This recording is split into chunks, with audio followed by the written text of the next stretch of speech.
Another bright and sunny evening here at Stony Brook Field for the battle between Wareham and Brewster. Alongside Cory Miller, I'm Josh Richardson here on the Gatemen pregame show. Cory, Wareham comes in on a 4-game win streak, 5 of the last 6 over this past week, really turning things around after that tough start to the month of July. They really have, and what's made this particular win streak stand out is obviously the turnaround, but the fact the team is clicking and firing on all cylinders. Some games, it's been the offense. That win over Orleans, they scored 10 runs. Against Falmouth, they scored double-digit runs. Against Hyannis, it's the pitching that gets it done. Similar thing against Bourne. So every night the team is contributing offense, pitching, defense. It's really made them a dangerous squad now in the second half of the season. Well, the last loss that the Gatemen had was against Brewster. 2 runs in the first inning, scoring early, and then no hits after that first frame. Things started to get difficult. The Whitecaps came away with a 5-2 win. And now Brewster's atop of that East Division. Gatemen in 3rd place in the West, but just 1 point behind the leaders in Falmouth and Hyannis. A chance to really kind of turn this season around and get all the way back up to the top of the West. Yeah, and as you pointed out, it's just a tough team in Brewster. The games between these two squads have been close both times they've played. So an opportunity against the top team in the East, as you said, a chance to finally stake your claim as the top team in the West. They'll need some help from some other teams playing against Falmouth and Hyannis, but no better way to do it against the best in the East. Try and be the best in the West now. Now, Cory, the MLB draft yesterday, a lot of players have been leaving, getting released, having to report back early to their own collegiate seasons. So a couple new guys coming in to join Wareham, and they're with our Rayna Maggelet.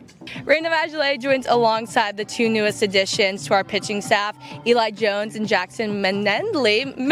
Right? Am I saying that right? Melendi. All right, I'll get it right one day. All right, talk to me a little bit about your guys' pitching repertoires. Mostly like a 2-seam guy with a changeup and a slider, and yeah, that's about it right now. Eli, what about you? I got 4-seam, sinker, and then 2 sliders and a changeup. Do you guys have any pregame ritual or superstition before going up on the mound? I would say not really. Just kind of get locked in and go out there. Energy drink, gotta have caffeine. Yeah, what's your go-to energy drink? Rain. Any rain, yeah. Blue raspberry is definitely the best. Last question. Dream walk-up song, what would it be? Walk-up song? Oh, I don't know. Probably something country. Maybe like some Jason Aldean or something like that. Okay. Eli? I got Zombie by the Cranberries at school right now. I've liked that one. I've been a fan of that one. All right. Well, good luck tonight. Thank you. Thanks, Rayna. Well, we hope you can join us on Cape League TV and on YouTube. First pitch is at 5 o'clock. You can hear Cory and I then and there. Another bright and sunny evening here at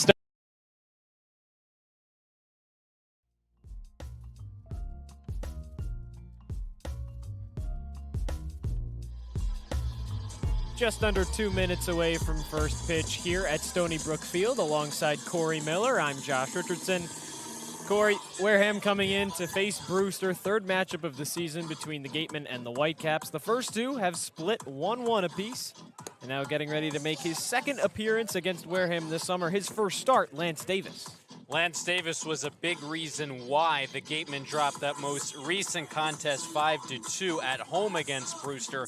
Came in relief. The Gatemen grabbed that early 2-0 lead, but Brewster fought back. And in relief, Davis was just lights out. 4 innings pitched, 4 perfect innings, no hits. He struck out 8 batters.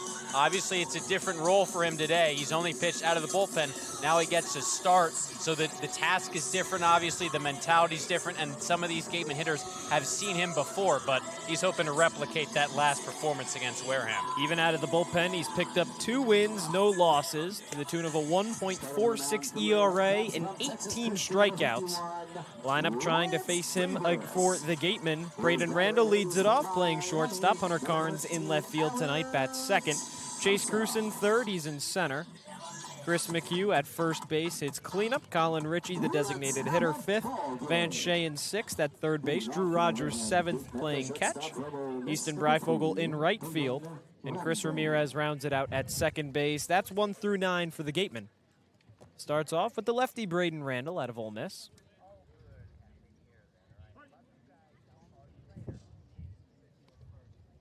2 deep breaths from Davis. Now kicks and fires. His first pitch is swing and a miss with a fastball, and we're underway from Stony Brook Field. Randall comes in at a .314 batting average.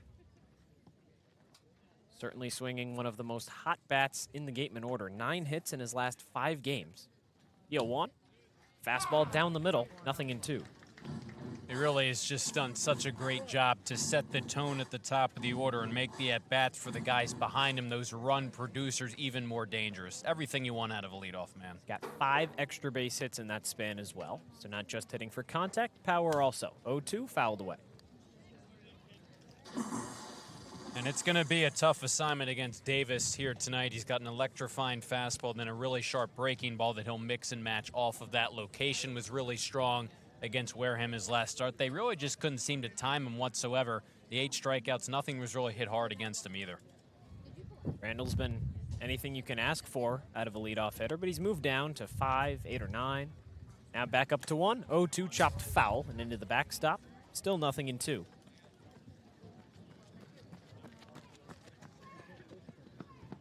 Gatemen come in on a 4-game win streak, 5 of the last 6. That one loss was to Brewster back at home, Spillane Field last Tuesday.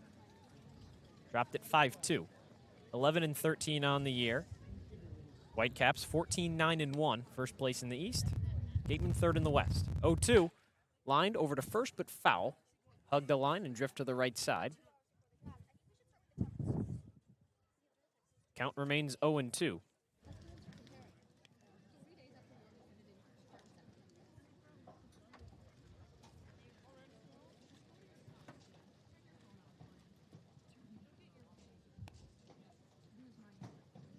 Davis delivers, chopped foul off of Randall's leg. Count remains. And he's doing what all the great leadoff hitters do, which is just foul off tough pitches when you're in protection mode with 2 strikes on you. He's already seen 6 pitches this at bat, no balls, which tells you Davis is going to continue to attack the zone, but already he's seen a lot of pitches, going to help him in this at bat and get that pitch count up. Deep breath from Davis on the mound. Kicks and fires, another 0-2. Randall fouls it away.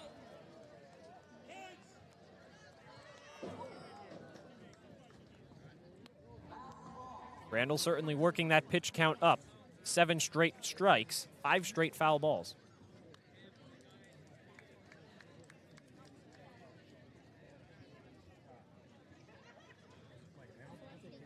One of those reasons why he's in that leadoff position. Draw some walks, 367 on base percentage. Trying to fight back the 0-2. Chopped foul again down that first baseline. And listen, it's going to be tough for Davis to replicate the success he had against Wareham last week and bring that over to today. I mean, 4 perfect innings, it's really tough to beat that. But if you're the Gateman, being aware of the fact that that wasn't his only good outing. He's an all-star this summer for Brewster, so he's been really effective this summer. So trying to get that pitch count early is really going to go in their favor.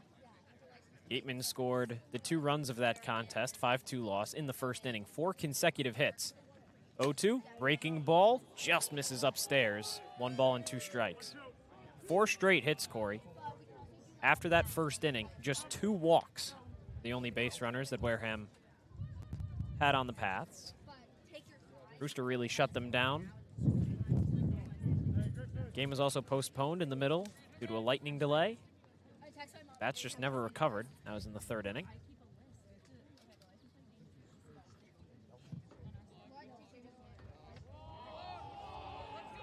Couple shakes from Davis. Pitch clock runs out behind him. That's an automatic ball. It's 2-2 for Randall. Mike Griffin behind home plate. Anthony Brunetti over at first. Mike Rabideau at third. The umpiring crew. Gateman dugout was screaming. Ball, ball, ball. Well, that's one of those things. The umpire's ticking down multiple clocks, so it's hard to miss. Davis just couldn't get the pitch he wanted. Ended up costing him a ball. Delivers his 2-2. Breaking ball misses inside. I mean, this is just such a terrific at-bat from Braden Randall. He's going to end up seeing double-digit pitches out of this, and he's a pitch away from getting on base. Down 0-2 initially. Fouled off 6 straight balls. Davis's payoff. Fastball in the air, drifting foul. Sosa gave it a run, but it lands just into the grandstand down the 3rd baseline and out of play. So if you want to count that automatic ball as a pitch, that foul off is the 12th pitch of this at-bat. And for some pitchers, that's what you're hoping to throw in one inning, around that 15-pitch mark. And Randall's going to get close to that in just one at-bat alone to start off this game. 8 straight strikes, 6 foul-offs, 3 balls since, and a second straight foul ball from Randall. He stays alive. And this just sets the tone, hopefully, for the Gatemen the rest of the way through this lineup. No matter what the outcome is for Braden Randall, I'd say he's won this at bat because he has had to make Davis work so hard, just one batter into this game, even with no one on base, even in the first inning. 13th pitch that Davis has thrown. Kicks and fires. His payoff to Randall is lined over to second. Gobbled up by Wentz. Caught it at his hip, and he makes the throw over to first. Brewster gets the out, but either way, a productive outing there from Randall. Tough break for the Gatemen, but now Hunter Carnes and Chase Cruson maybe feeling a little bit better, knowing that they just saw a good plethora of pitches from Lance Davis. That's just a professional at bat from Braden Randall. Even though he got out, he hit the ball hard, 13 pitches. No matter, again, what the outcome was, tremendous at bat. Here's Hunter Carnes. Came into this season swinging a red-hot bat. He's 1 for 9 cents. Takes a fastball down the middle for strike 1. Average at 360 this summer. On base just below 500 at 490. He has struggled lately. Last 3 games. A 1, big swing and a miss. It's 0-2. 1-9 over his last 3 games. That 1 was a double. Has drawn 3 walks. Trying to get back on the right track. Davis is 0-2. In the air, shallow first baseline, drifting out of play and onto the Gatemen dugout. And the spot for Carnes elevated one spot in the lineup here tonight to really not have to worry so much about driving guys in, but more so getting on base, which is, you talked about, he's really been prominent in doing. A couple of extra base hits as well. Comes in hitting 361. So a guy who's really been a staple at the top of this Gateman order, whether it's second or third, but here tonight, elevating that second spot. Well, he's moved up in the lineup with Levi Clark being released. Gateman, consistent 2-hitter, ended the season on a 14-game hitting streak. Reports back to Tennessee early for his upcoming sophomore season with the Volunteers. So Hunter Carnes now steps in. Playing left field tonight, usually the catcher. Drew Rogers occupies that position. Get to him a little bit later, but a nice revenge game for Rogers, facing his former team this summer. 0-2, breaking ball just misses outside. 1-2 on Hunter Carnes. He's in left field defensively. We'll give you the defensive alignment for Brewster. Mike Anderson, Adam Magpach, Ryan Martin left to right in the outfield. Colton Coates at third, Colin Priest at first. Middle infield, Cal Fisher, Dalton Wentz. Alex Sosa behind the dish, Davis on the mound. Kicks and deals is 1-2. Foul tip into the mitt of Sosa. And Carnes retired on strikes. These first 2 Gateman hitters are putting together some solid at-bats, but Lance Davis is just showing you that he's not going to give in. Even after Randall fouled off pitch after pitch after pitch, he is just going to continue to pound the zone, mix and match pitches, and even with that elevated first inning pitch count, he's still going right after his hitters. He's up to 18 pitches, trusting his stuff and getting outs. 14 of those came just against Randall. Carnes retired on 4 via the strikeout swinging. First pitch to Chase Cruson misses downstairs.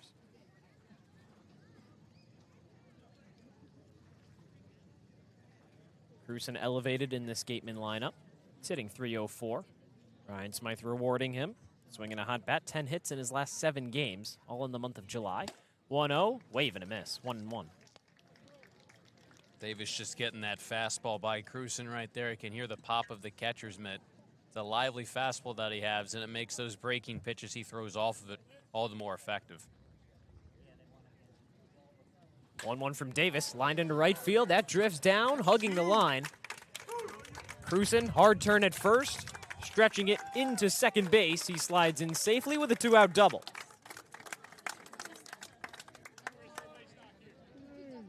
That's what the Gatemen needed. That's their first hit off of Lance Davis in just under 5 innings of action against him. Even with a couple of good at-bats, I think Wareham needed to see the fact that Davis is kind of human and that they can have some success off of him. Credit to Crewson. Timed up a pitch a little out in front of it. Nice job, though, to lace it down the right field line. He's now in scoring position. That brings up the first baseman, Chris McHugh. I mentioned with Crewson 10 hits in 7 games in the month of July. He started in 6 of those, has a hit in all 6. So now extend his game started hit streak to 7 games. That one was a pinch hit opportunity against Bourne back on the 11th. He struck out swinging.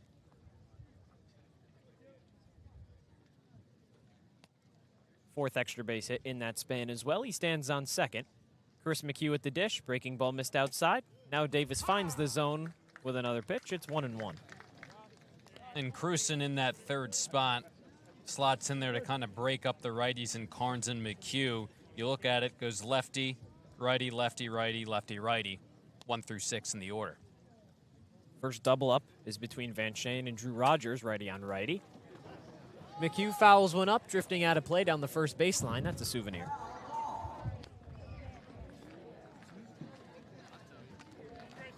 Wareham's second game this season in this ballpark. The first, a 2-1 win. Chris McHugh responsible for one of those runs. Solo home run into left field. His first home run of the season.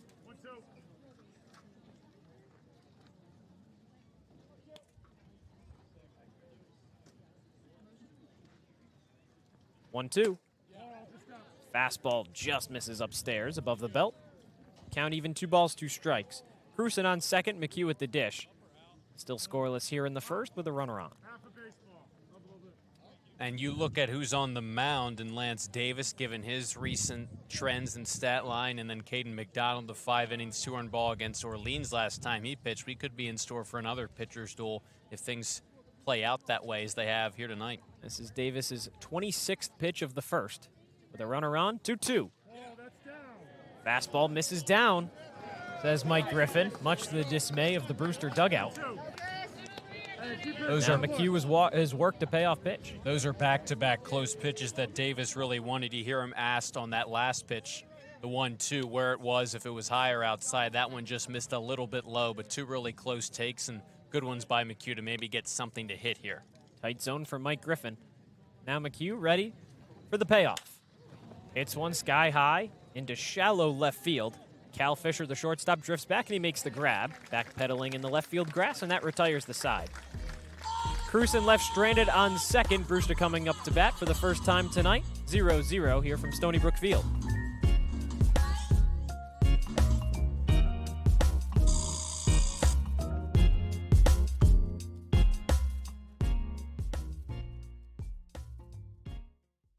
Wareham-based AD Makepeace Company, founded in 1854, is North America's largest cranberry grower and recognized leader in environmentally responsible real estate development and land stewardship.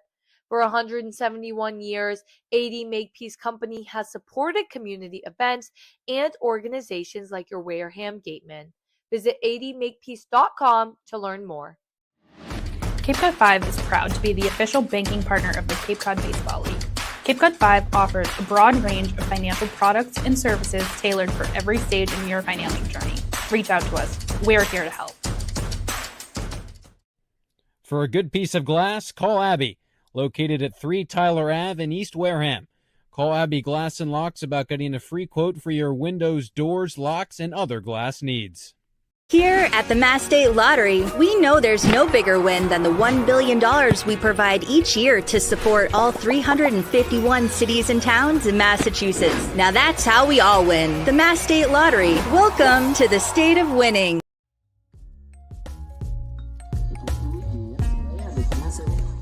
Welcome back to Stony Brook Field. Caden McDonald on the mound for his first inning of action. The righty out of Florida comes in for his second consecutive start after 4 out of the bullpen. The ERA sits at 6.17, but I don't think that tells the full story of how McDonald's been effective on the mound. He's 2-1 this summer, but he really put it all together against Orleans in his last outing.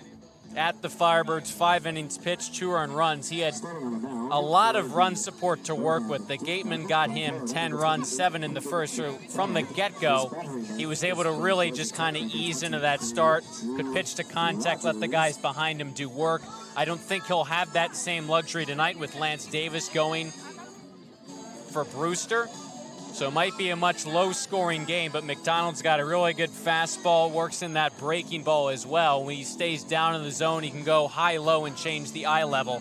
He's been a really effective arm, especially as of late. He was credited with the win, 10-2 over the Firebirds. That was the first of 4 straight that's kick-started this Gateman winning streak.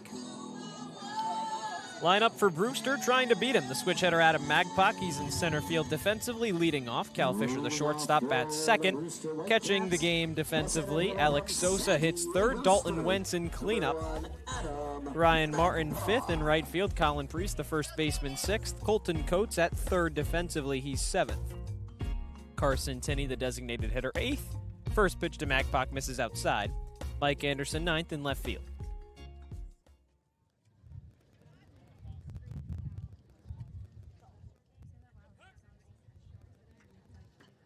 McDonald's 1-0. Fastball finds the corner. It's 1-1. Maggelet comes in 286, 432 on base percentage. Good to have a switch hitter at the top of the order. 1-1. Drives one into deep center field. Cruisen back, settles, and makes the grab. Just shy of the warning track for out number 1. Some loud contact early on. McDonald's a guy 2 walks, 6 strikeouts in 5 total outings. There's a guy who will pitch to contact. You may not see a ton of strikeouts from him, but again, when he locates his pitches well, sometimes there might be some loud contact, but he lets his defense go to work behind him, and it's been effective. Brings up Cal Fisher, the shortstop. 244 on the summer for the right-hander.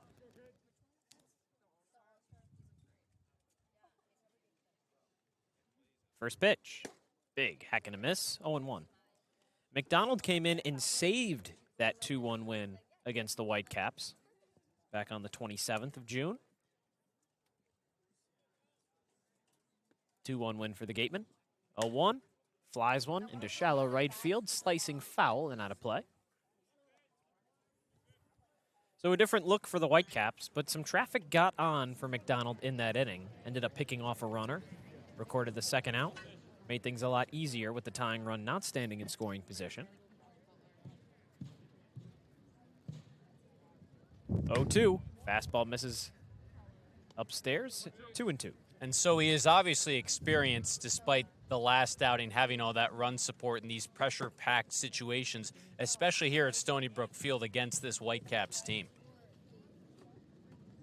Pitch to Fisher. Misses upstairs once again.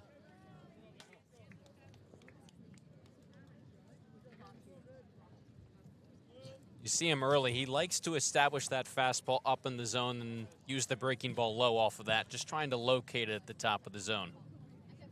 McDonald kicks and fires the 2-2. Wave and a miss. Fisher down on strikes. 2 outs here in the first. And when you can change the eye level effectively, it just makes you a much more dangerous pitcher. No one can sit on a pitch, get used to something in a particular location. I'm interested to see how Rogers behind the plate plays into calling the game with McDonald, a guy who was on this Whitecaps team just about a week ago and knows sort of the tendencies of some of these hitters calling the game behind home plate. Yeah, Rogers' second game for the Gatemen. First pitch misses high and away to Sosa. It's 1-0. Rogers came in over from Brewster. Hit a $167, 259 on base for the Whitecaps. Transitioned over to the Gatemen. First game, 3-run home run. First at bat.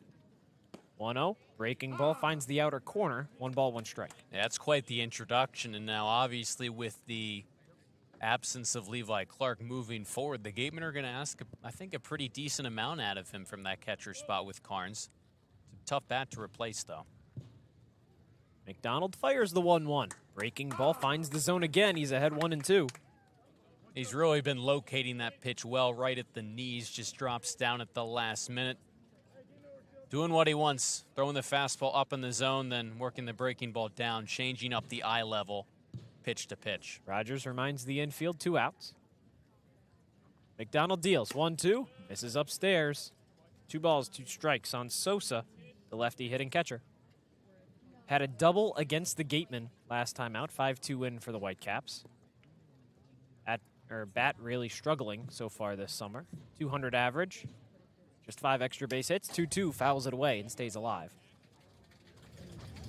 The Whitecaps come in at 230, 7th across the Cape in average. They're tied for 5th in runs, so they've been a solid offensive producing team overall. They're kind of middle of the pack in a lot of different stats. Pitching and offense has worked game to game, so they've been able to combine those 2 areas pretty well. McDonald's 2-2. Sosa takes it upstairs at the letters and a payoff coming up. Yeah, they've been well enough. Number 1 team in the East. Best record across Cape Cod, 14-9-1. Just a point ahead of YD, 13-9-2. 3-2, wave and a miss. Fooled him with the breaking ball. Side retired with a pair of strikeouts for Caden McDonald. We're scoreless after 1 from Stony Brook Field.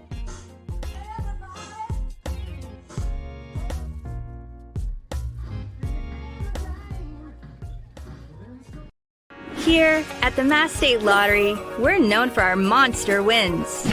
But there's no bigger win than the $1 billion we provide each year to support all 351 cities and towns in Massachusetts. In our game, we know that supporting local businesses and helping communities is how we all win. Because at the lottery, we're all playing for the home team.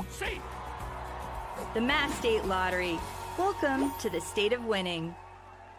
A+ repairs smartphones, tablets, game consoles, and computers. Get it done right the first time. Cape Cod Central Railroad is proud to sponsor the Wareham Gatemen for the 2nd year in a row. Experience the scenic beauty of Cape Cod like never before. Journey through picturesque marshes, cranberry bogs, and dunes on our historic rail line.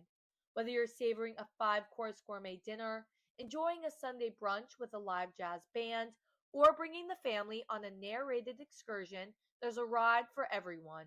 Departing from Hyannis and Buzzards Bay, visit capetrain.com to book your ride today.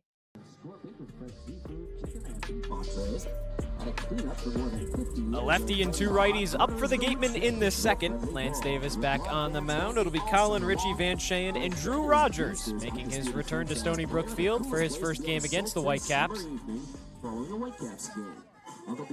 Chase Grusin had a 2-out double in the first. Chris McHugh popped out into shallow left field. Left that runner stranded. So now Davis had a elongated first inning, 27 pitches. Now back out for the 2nd, in his 2nd starting appearance of the year. Yeah, and clearly if a team doesn't score a run, it doesn't really matter, this stat here. But to me, the Gatemen really won that first inning because of that elevated pitch count against a guy like Davis, who had been perfect against Wareham coming into this game.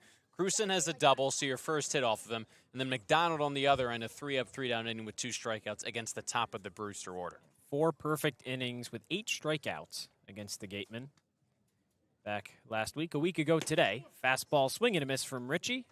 Inning starts 0-1. A lot of late swings on that heater from Wareham's point of view so far here tonight. Just trying to catch up to that fastball out of the hands of Davis. Fastball that can get up to the mid-90s. 0-1, wave and a miss. Richie behind 0-2. And he's showing you that he's going to give you a good look at that pitch, trying to locate it right at the knee. So a good spot, but more times than not, he's going to be in the zone with that fastball to start hitters off early in counts. Yeah, throws 91 to 94, can top out just a bit higher than that. At Arkansas this past year, 0-2, lined into right field. That's hard hit. Martin charges, and he makes the grab. Hung up just enough in the air for Martin in right field to make the catch. Yeah, Davis, a member of the Razorbacks this past season, considered one of Arkansas's most polished arms. Now taking his talents to TCU, SEC to Big 12.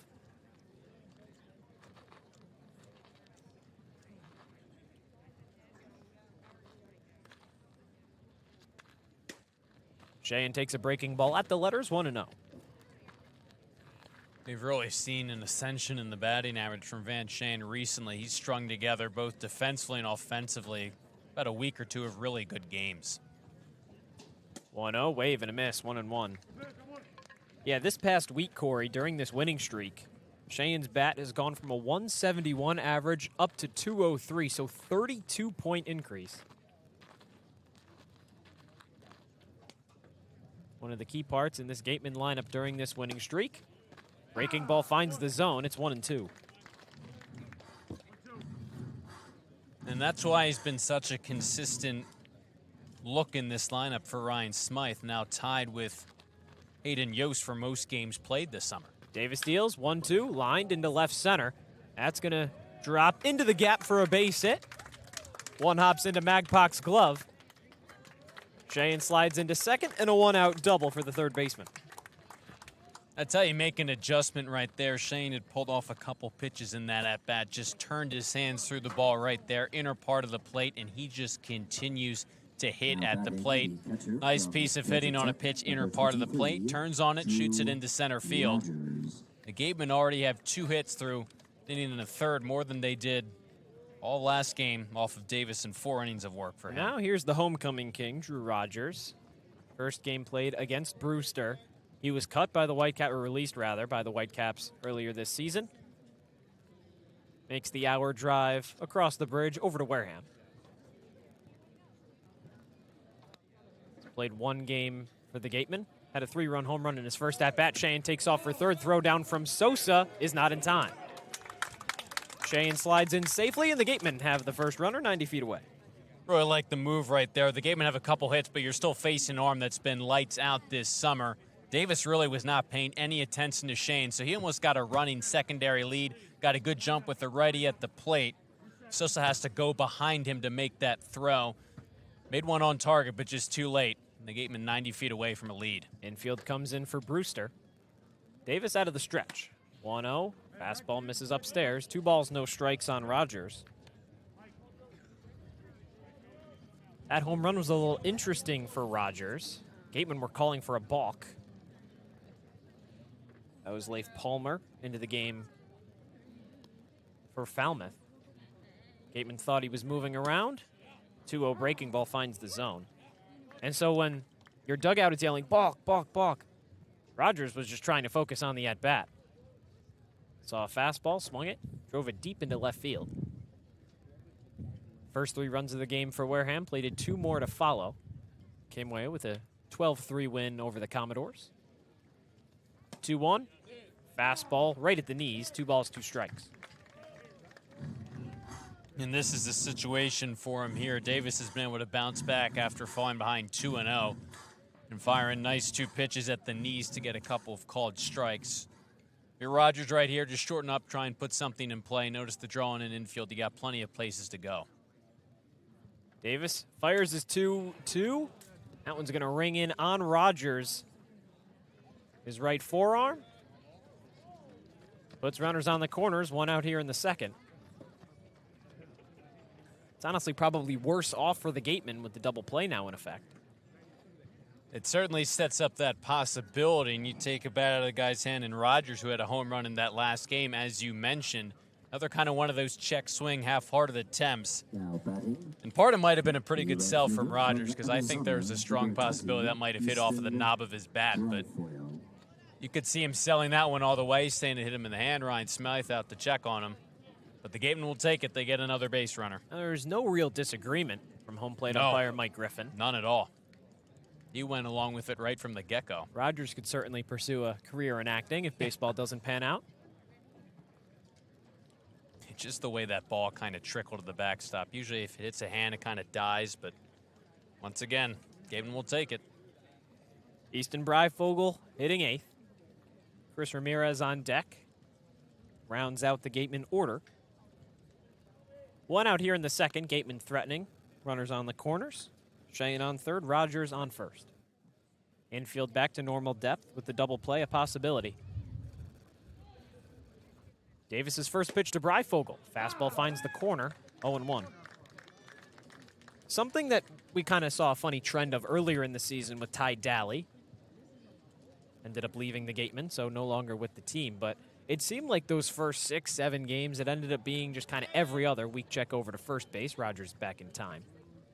It would go good game, bad game, good game, bad game. 2 hits, and then he would strike out a couple times. Then he'd hit a triple, then he'd have 4 ground outs. Just very weird coincidence like that. Easton Breifogel on that same path as it stands right now. 0-1 misses at the letters, 1-1. He's played 6 games, and it's been every other so far. He has a hit in games 1, 3, and 5. In games 2, 4, and 6, he's 0 for 4 with 3 strikeouts in every single game. So this is game 7. 1-1, breaking ball. Checked his swing, he went around, 1-2. And he's in a spot right now where he's just trying to find some playing time consistently. He's been a little bit banged up, so just trying to get his timing down consistently to where consistently every single game he's having a solid outing with a hit or multiple hits.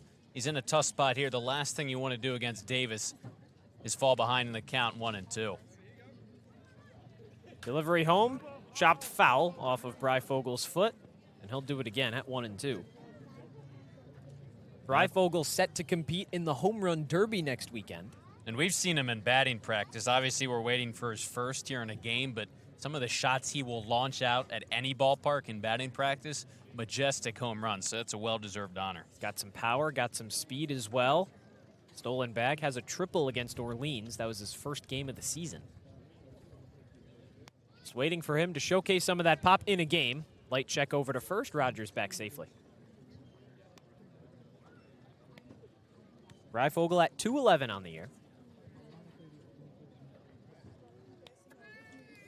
Had 15 extra base hits this past season for Arizona. 1-2, fouls it away over the press box. Stays 1-2. And he's in a tough spot right now because Davis can go either way, fastball, breaking ball. Gatemen hitters have had a tough time adjusting, having to sit on both of those pitches given the difference in velocity.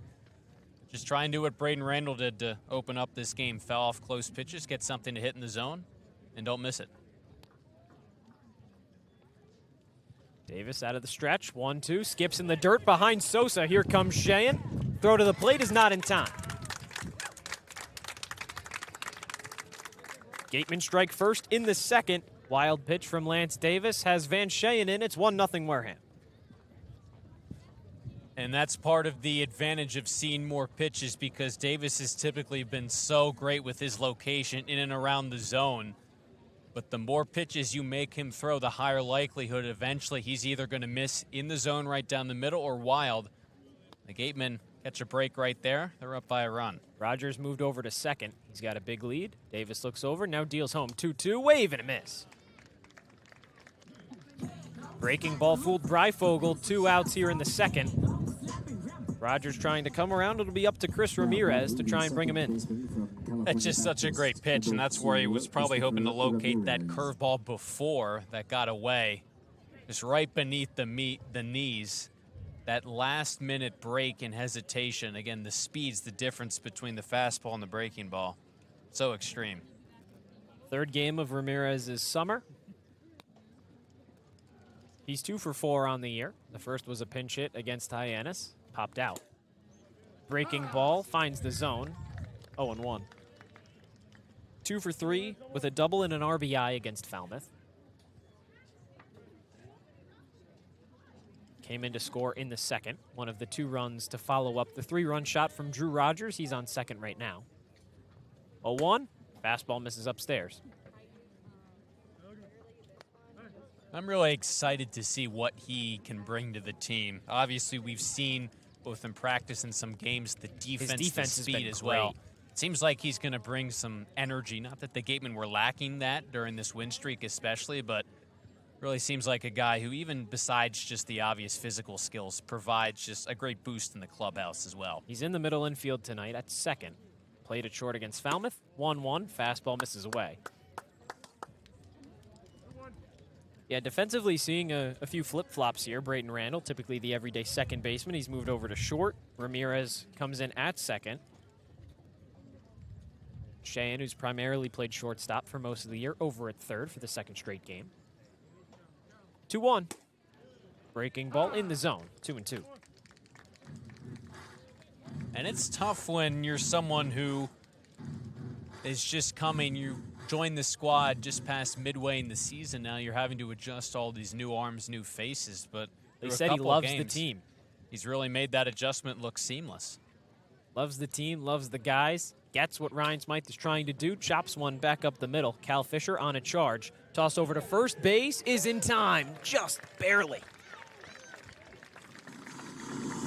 Gatemen leave Rogers stranded on second. Do play to run. Wareham takes an early 1-0 lead here on Cape League TV.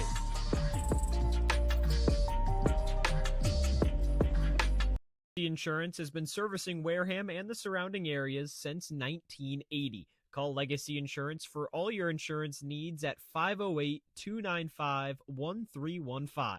Legacy Insurance, your hometown agency. Get ready for big results with our small machines. With more power, performance, comfort, and savings. They're ready for every job. And we're ready with plenty of inventory, the best support in the business, same-day parts availability, and locations across the Northeast. So you can always be ready to work. Milton Cat, always ready. When it comes to protecting your home, car, or business, trust the team that's been covering our community for generations. For personalized coverage and service that you can count on, the choice is easy. It's Morse, of course. Visit morseins.com today.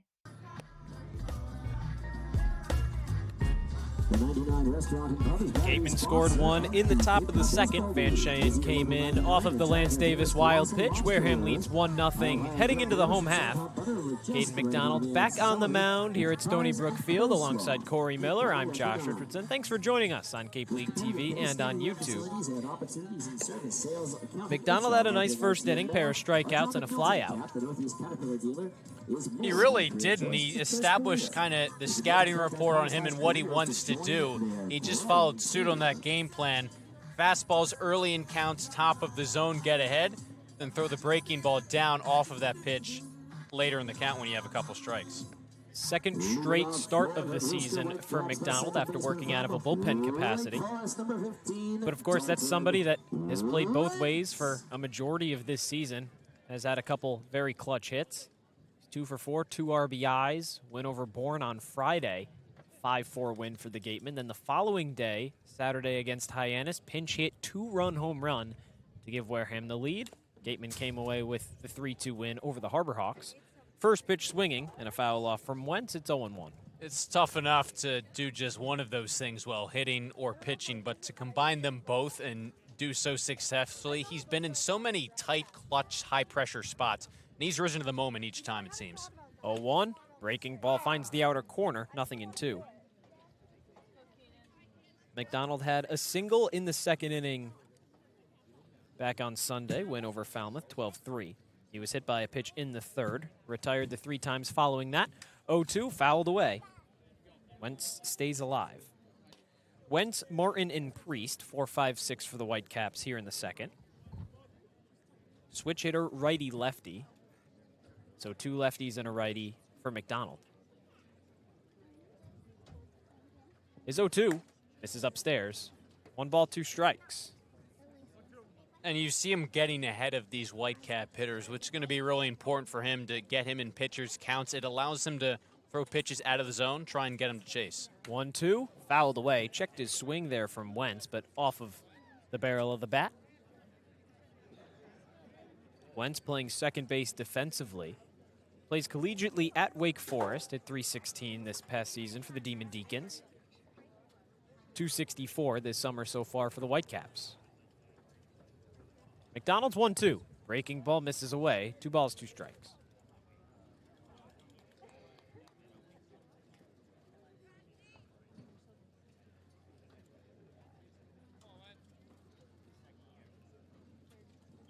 McDonald kicks and fires at 2-2. The breaking ball misses downstairs. 3 balls, 2 strikes. Payoff pitch to Wentz. He's worked a really good at bat. McDonald still has been right around the zone, trying to get him to chase on a couple pitches, just fouling off anything close. Waiting for his pitch here. Here's the payoff. This is downstairs, and a full count walk for Drew Wentz starts off the second. Not a habit you want to get into if you're McDonald walking the leadoff batter. No, not at all, especially with just a slim one-run lead and a lead that's probably not going to grow a whole lot. You got to think against Davis. You really want to avoid those leadoff base runners when the only thing the Whitecaps need to tie this game up is that one run. It's a good sign that he was in that at-bat. He had 2 strikes on Wentz, just lost him a little bit, but still just keep attacking these hitters, getting ahead early. He was ahead 0-2, lost him for a walk. First pitch fastball finds the zone against Martin.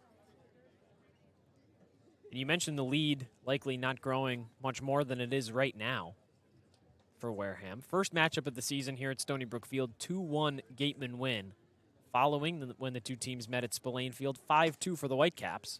Fastball misses outer corner, 0-2. So just 4 runs in 2 games for the Gatemen.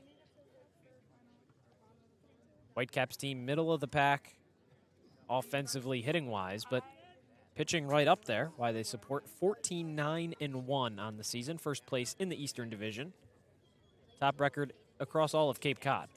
0-2, wave and a miss. 3-pitch strikeout for Ryan Martin. McDonald's third of the night. And that's how you bounce back after a leadoff walk. Don't pitch outside the zone. Just keep going at these hitters. Credit Wentz. He worked a good at-bat. He deserved that walk. Just go right after Martin, and McDonald got a big first out.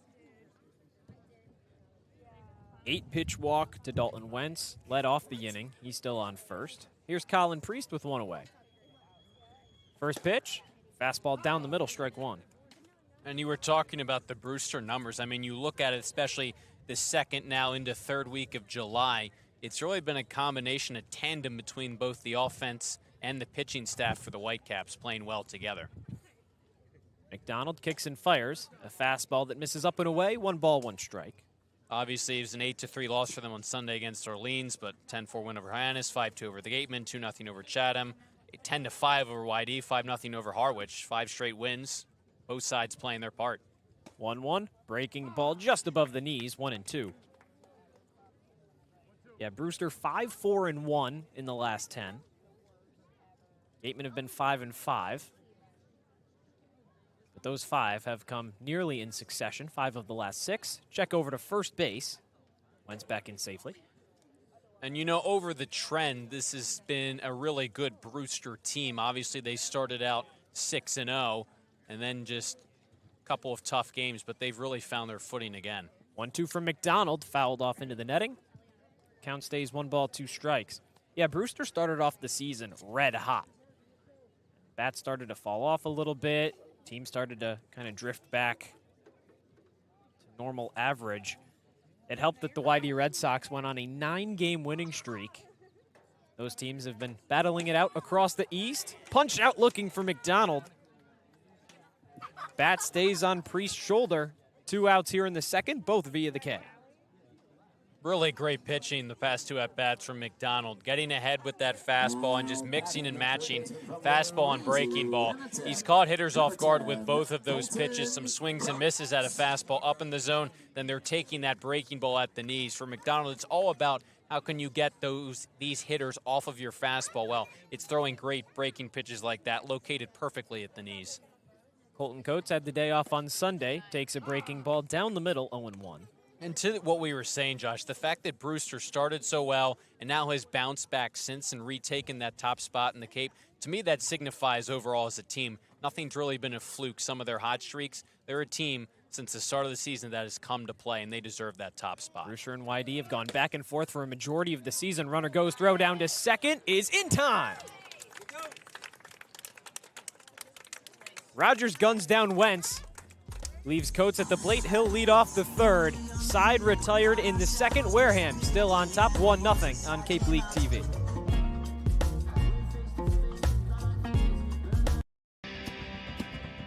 If you need to dig, lift, move, grade, clear, or cut, pump, weld, clean, light, and just about anything else, dial up the rental source for the newest and the most reliable equipment in New England. Staffed with equipment and construction experts, Milton Rents, your local source. As the sponsor of tonight's game, PCT Federal Credit Union is proud to root for the home team. We're thrilled to offer great rates on auto loans, home equity lines of credit, and so much more. Visit us on Cranberry Highway in West Wareham. Reed Custom Soils, a subsidiary of the AD Makepeace Company, is New England's most experienced precision soil blender. Reed is the leading provider of the lightweight planting soil for green roof installations, stabilized stone dust for nature paths and pedestrian walkways, bioretention rain garden soils, and specialized soils for athletic fields, including your newly renovated Spillane Field. To learn more, visit reedcustomsoils.com. Shameless Plug Electric, hitting home runs on every job. Wareham's top choice for electrical work. Call Shameless Plug Electric.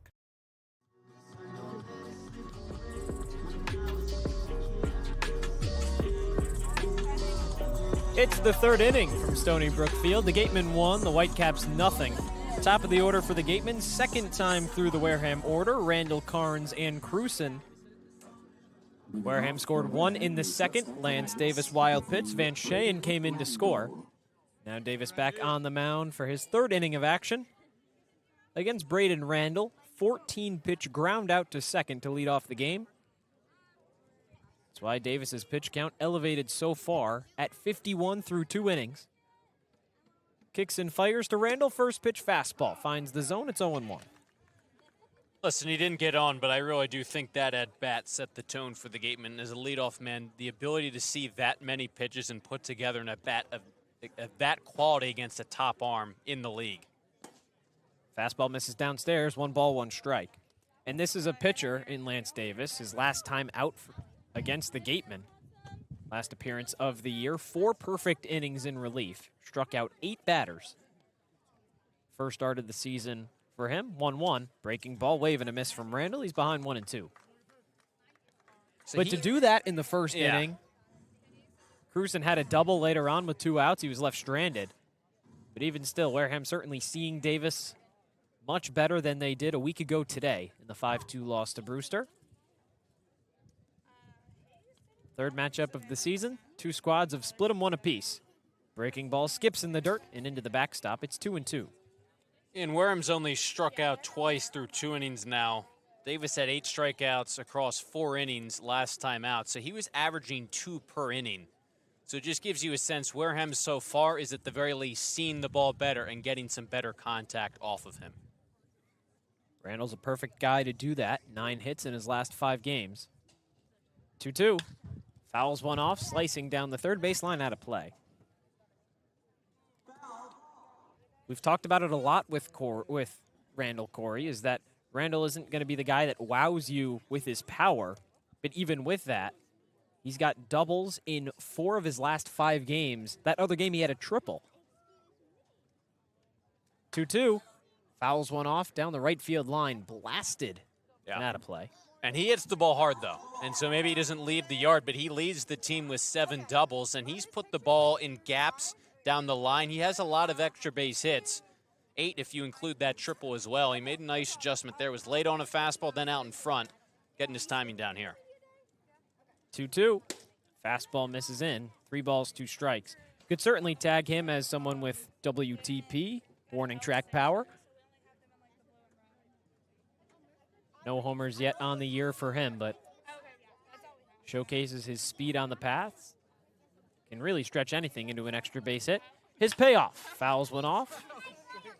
Down the third baseline, out of play. I'm just kind of in awe of these at-bats he's putting together right now, Josh. I mean, back-to-back at-bats where he is behind in the count, 0-2, now 1-2 this at-bat. Just fouling off pitch after pitch in the zone, not swinging at anything outside the zone. It's really impressive. That foul ball was pitch 8, so 22 pitches from Lance Davis in 2 at-bats against Randall. Here's 23 on a payoff. 3-2, breaking ball, swing and a miss. And it's really a shame if you're Randall, because you have just put together 2 fantastic at-bats, and you don't have anything to show for it. He hit the ball on the screws in the first, a ground out. He struck out there, but I think if you're the Gateman coaches, his other players, you really got to tell him he is doing his part, because you're getting that pitch count up, allows you and the rest of your teammates to see more pitches, and you're making things a lot harder for Lance Davis. Well, it's worked out for the Gatemen so far. 1-0 lead here in the third. One out in the top half. Here's Hunter Carnes. Davis out of the windup. Carnes hits one high in the air into deep right field. Martin has some room, and he makes the grab. Easy one-handed catch. Retires Carnes, the left fielder. 2 outs in the third. And these Gateman hitters will have plenty to swing at. Early in counts, we've talked about it. Davis doesn't walk a lot of guys. He attacks his zone. Had just 3 walks coming into this game. Hasn't walked anyone from Wareham's side so far tonight. So not many walks, a lot of strikeouts, and a lot of strikes thrown. Even with those 9 pitches against Randall, quick out from Carnes. First pitch fastball misses in on Chase Cruson. It's 1-0. Still has a chance to get out of this inning relatively quicker than he has in his first 2. Pitch count up to 62, though. Something to keep an eye on. See how much longer he has in this one. 1-0. This is downstairs. 2 balls, no strikes. It really is good if you're the Gateman, because this is Davis's first start, and so I don't think they're just going to throw the kitchen sink out there. They're going to try and stretch him out, and he did pitch 4 innings in relief last time these teams faced, so he can go deeper into games, but you don't want to overuse that arm in a stressful outing overall. Cruson doubled back in the first. Left stranded to follow. 2-0. Breaking ball finds the zone. 2-1. And I think if you're Wareham, the mentality and the mindset of just getting him out of the game, the sooner the better. They definitely look better offensively against him today, but he's still throwing well. Davis is 2-1. Chopped over to second. Wentz plays it on 2 hops and an easy toss over to Priest at first. Retires the side. Gatemen down in order in the third. Still lead 1-0 with Brewster coming up to bat on Cape League TV. Finding a good personal injury attorney is very difficult. If you or a family member has been involved in an accident, hurt at work, suffered a slip and fall, or have been injured due to negligence of someone else, contact the lawyers at Reedy, Kiernan, and McNally, LLP today. They are experienced trial attorneys who practice in all of the courts in the Commonwealth. The firm has been recognized by Best Lawyers in America for outstanding legal representation. Contact Reedy, Kiernan, and McNally, LLP today. The firm is located at 267 Main Street in Wareham. Reedy, Kiernan, and McNally, LLP also has offices in New Bedford and Falmouth. Call 508-295-0286 or visit their website, www.rkm-law.com.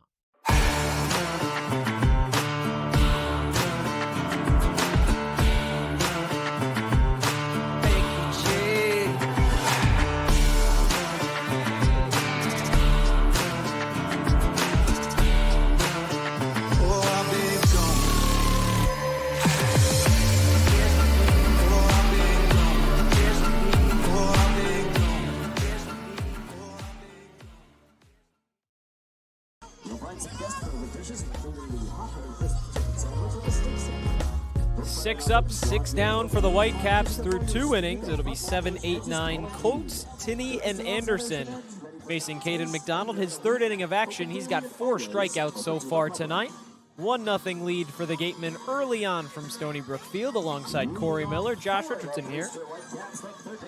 Colton Coates was up with 2 outs in the second. Dalton Wentz tried to steal after the leadoff walk.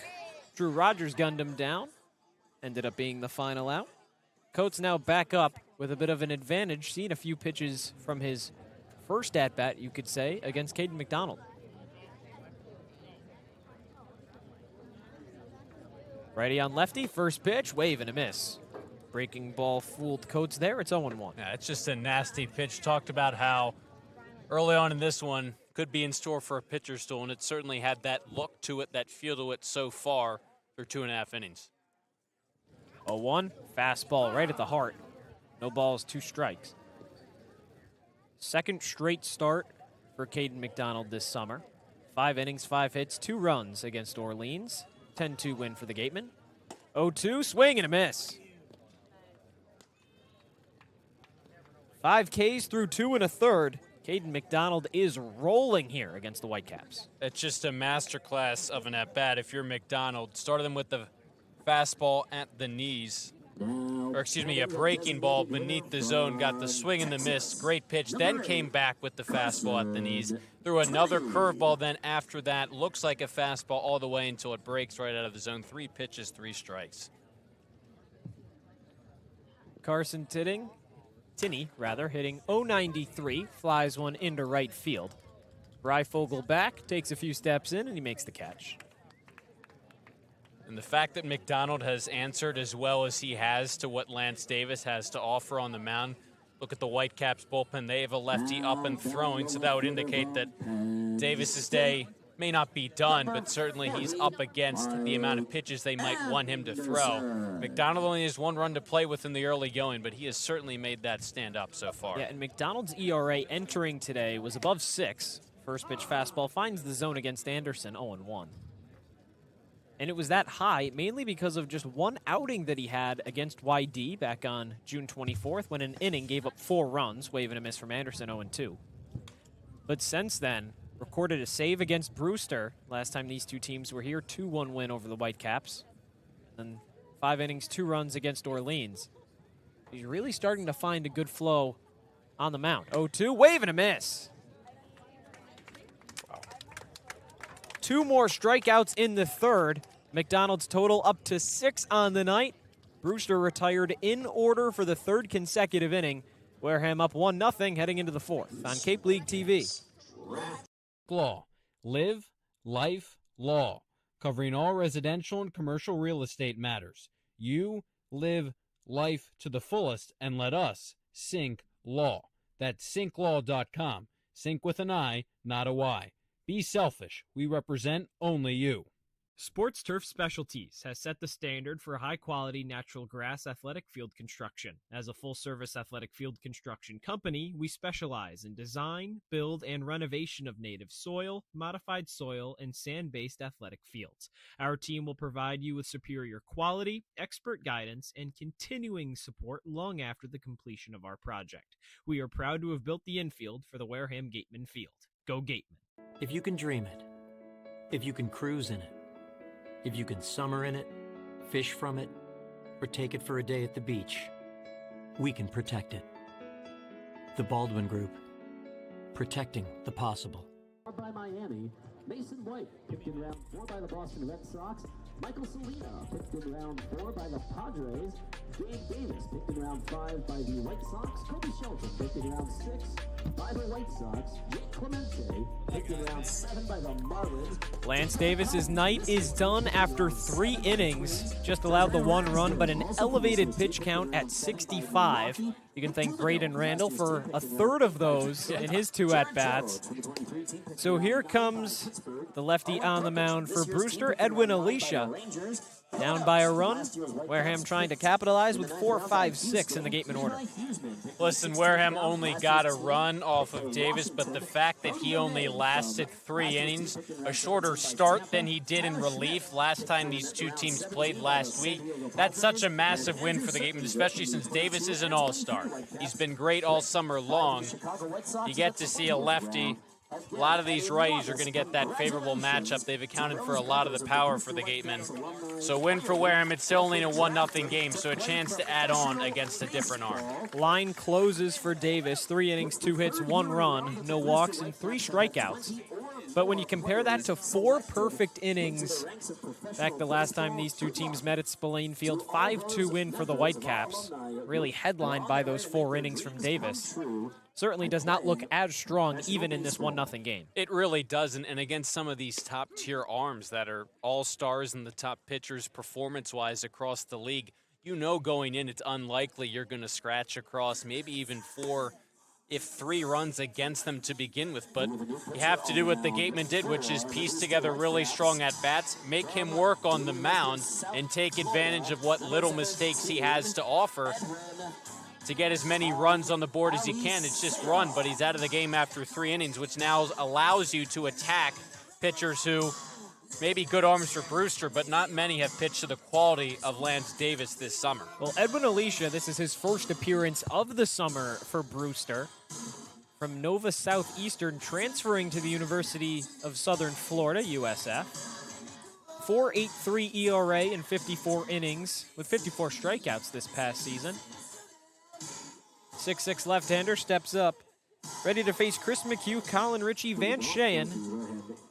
A lefty sandwiched by two righties for the Gatemen here in the fourth. And a chance for those righties. We talked about they've accounted for almost all of the pop in terms of home runs for the Gatemen, the lead coming in. So now they get that platoon advantage. Wareham is a team first across the entire Cape League with 20 home runs entering tonight's game. McHugh responsible for a pair. One against Brewster. Last time these two teams were here. First pitch, wave and a miss. McHugh behind 0-1. McHugh enters at a 170 batting average, 304 on base, but it really feels better than that because most of his hits have come at pretty opportune times. 0-1 fastball misses down and in, 1-1. But over his last 3 games, he's 0 for 8 with 3 strikeouts. Does have 3 walks, though.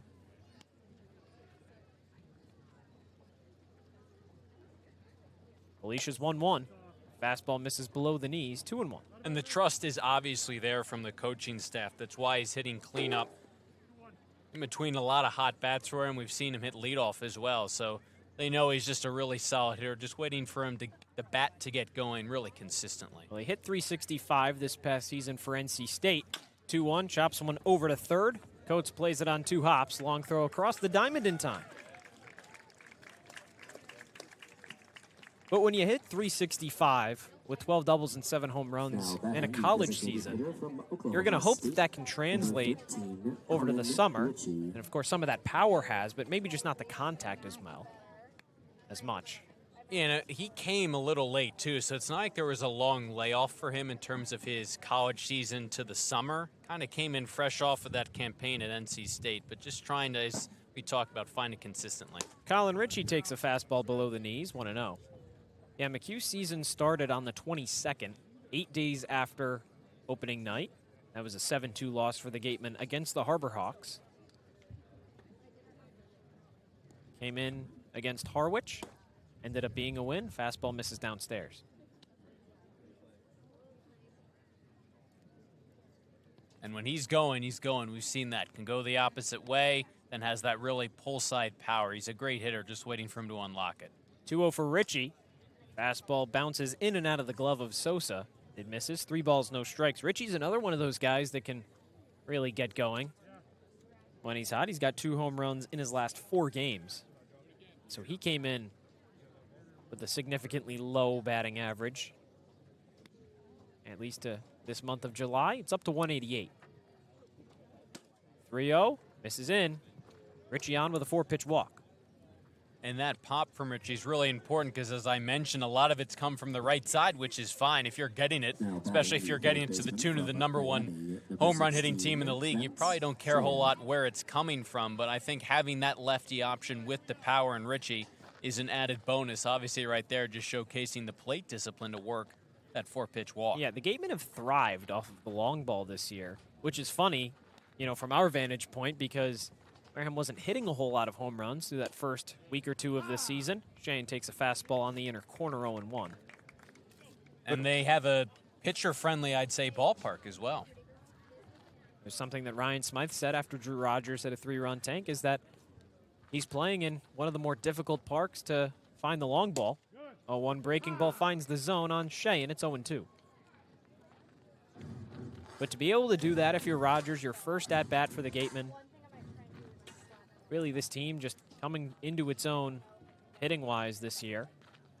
First in runs, first in home runs. It's not what we thought we would be saying a few weeks ago. Shane stays alive on the foul tip, 0-2. I think there wasn't a ton of power to begin the summer, but it really has just clicked for Wareham, and they've hit home runs both at home, on the road as well. No matter the confines of some of these ballparks throughout the Cape, really found that power stroke as of late. Top slugging team in the Cape League. Swing and a miss from Cheyenne. He's down on strikes. If they could hold that #1 spot slugging percentage-wise, it could be the second straight year that Wareham has led the Cape League in that category. Led the league in doubles as well last season on base percentage. Something that hitting coach Mike Mobbs raved about. Just trying to turn that over into this year's squad. He wants them to be relentless. Innings 1 through 9, every at-bat until that final out is made.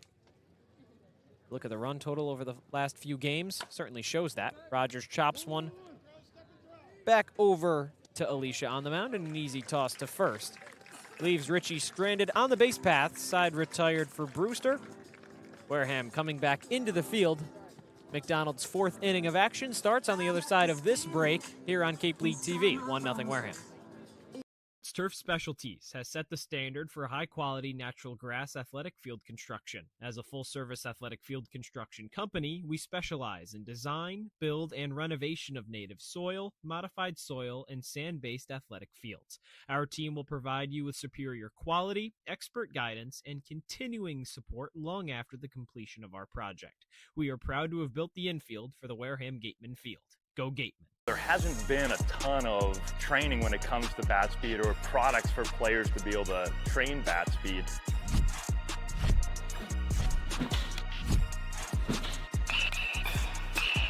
You can improve your bat speed and reach your goals working 10 to 15 minutes a day on this a couple of times a week. That's a no-brainer for every player.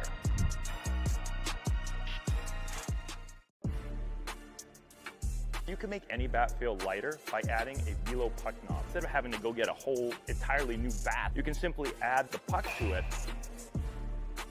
Players can use this with any bat. It's basically going to shift the weight of the bat a little bit more towards the hands. Players are able to hit the ball a lot harder just by simply adding the puck on.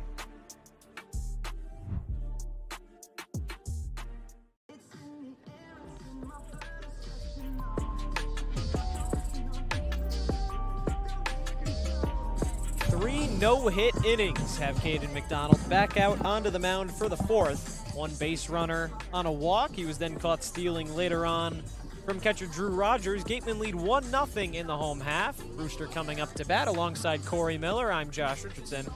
Got a defensive change for the Gatemen. Braden Randall exits. Colby Turner enters into the game. He'll take over at 3rd. McDonald still on the mound, 4th inning of action. He's pitched a very solid 3 innings, trying to add on.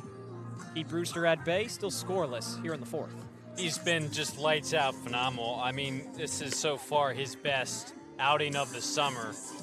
1 through 9, the fastball, the breaking ball, he's just locating them and intertwining those pitches perfectly. Again, I just go back to the fact that he had the save the last time these two teams played. That 2-run homer against Hyannis the other night, the pinch hit shot, go-ahead shot, and now what he's done through 3 innings. Such a clutch performer for Wareham in some really big spots this summer. So Turner in at 3rd. Now Chris Ramirez was at 2nd. He shifts over to his natural position of shortstop. First pitch to Magpok, breaking ball in the zone for strike 1. Cheyenne moves from 3rd over to 2nd. So 3 changes on the infield for the Gatemen. 2 familiar faces. McDonald's 0-1, slicing into left field. That's Hunter Carnes. Ranges over and he makes the grab. 1 out here in the 4th. I mean, how about the fact that Braden Randall, obviously we don't know when exactly the migraine might have started, but the fact that he put together 2 of the best at-bats this entire game, even though he's 0 for 2, even though he might have been going through a migraine, that tells you a lot, obviously, about his skill, but just maybe he was up. Maybe he was up at the plate for so long that he might have developed. I mean, Lance Davis, the starter for Brewster, 65 pitches. 24 of those were because of Braden Randall in 2 at-bats. Ended up grounding out and striking out swinging. Breaking ball finds the zone on Fisher, 0-1, which is so impressive. He might be 0 for 2, might have had just 2 at-bats, but he has left his mark on this game. That box score will not tell the final tale for Randall's night. Fastball misses in the dirt. 1 ball, 1 strike. And obviously, wouldn't want him to come out of the lineup. You lose that lefty bat at the top of the order, but it's pretty nice when you replace him and a guy like Colby Turner is going to be starting the All-Star game, so good face to have as a replacement. 1-1. McDonald deals. It's outside. 2 balls and 1 strike. On Cal Fisher, he struck out swinging in the first. Yeah, Turner, the only all-star starter that the Gatemen have. One of 5 overall. Easton Breifogel in the home run derby as well, so you can count him if you'd like. 2-1 fastball misses away, 3-1. And with Turner's production in the month of July, I mean, how could he not be an all-star? Got 3 home runs in that span. 3-1. Breaking ball misses in. And a 5-pitch walk. Second base runner of the night for Brewster. Both on base on balls. Yeah, for Turner to just completely turn it around and go from someone who was struggling after the first weekend of the season to someone now who's going to be an all-star starter after a couple of really big games that were just huge for the Gatemen. It's really well-deserved and a testament to his hard work to turn things around. Yeah, he had a 4-game stretch, rather. He was 9 of 15 with 8 RBIs. 3 home runs in that span as well. First pitch, wave and a miss. That's Alex Sosa, struck out swinging to end the first. But since that magical run over the course of that week, it's just 1 for 16. 5 strikeouts. Just trying to get back on the right foot. Tonight could be a great chance to do it. 0-1, sky high into left field. Carnes barely has to move and makes the catch. 2 outs.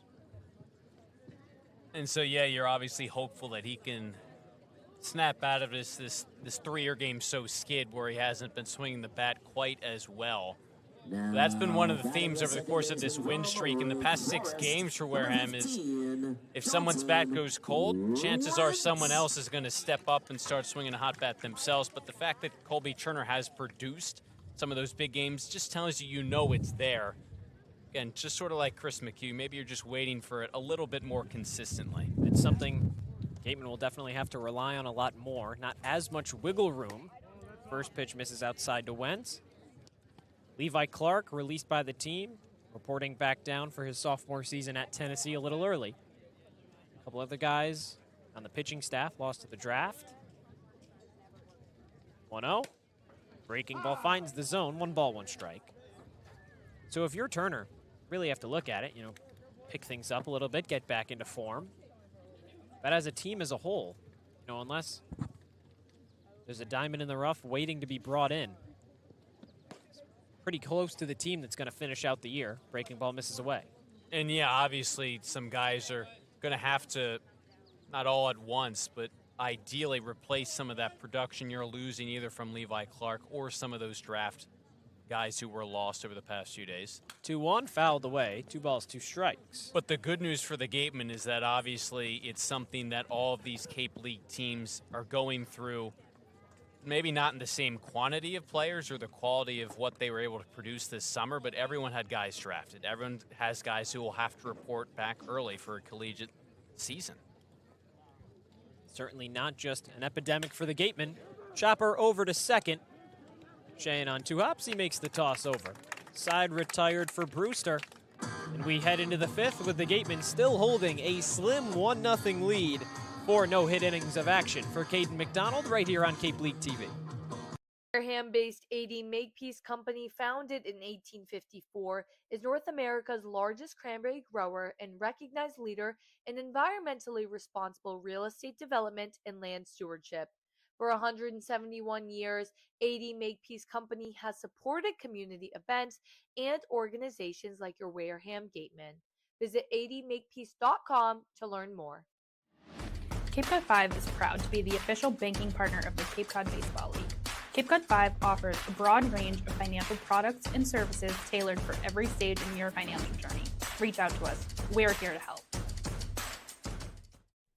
For a good piece of glass, call Abby, located at 3 Tyler Ave in East Wareham. Call Abby Glass and Locks about getting a free quote for your windows, doors, locks, and other glass needs.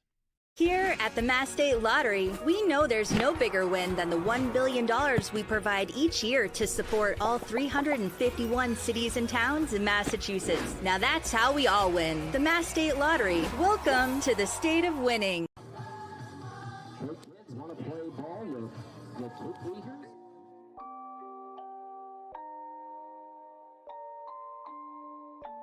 Rage on that beat, going crazy.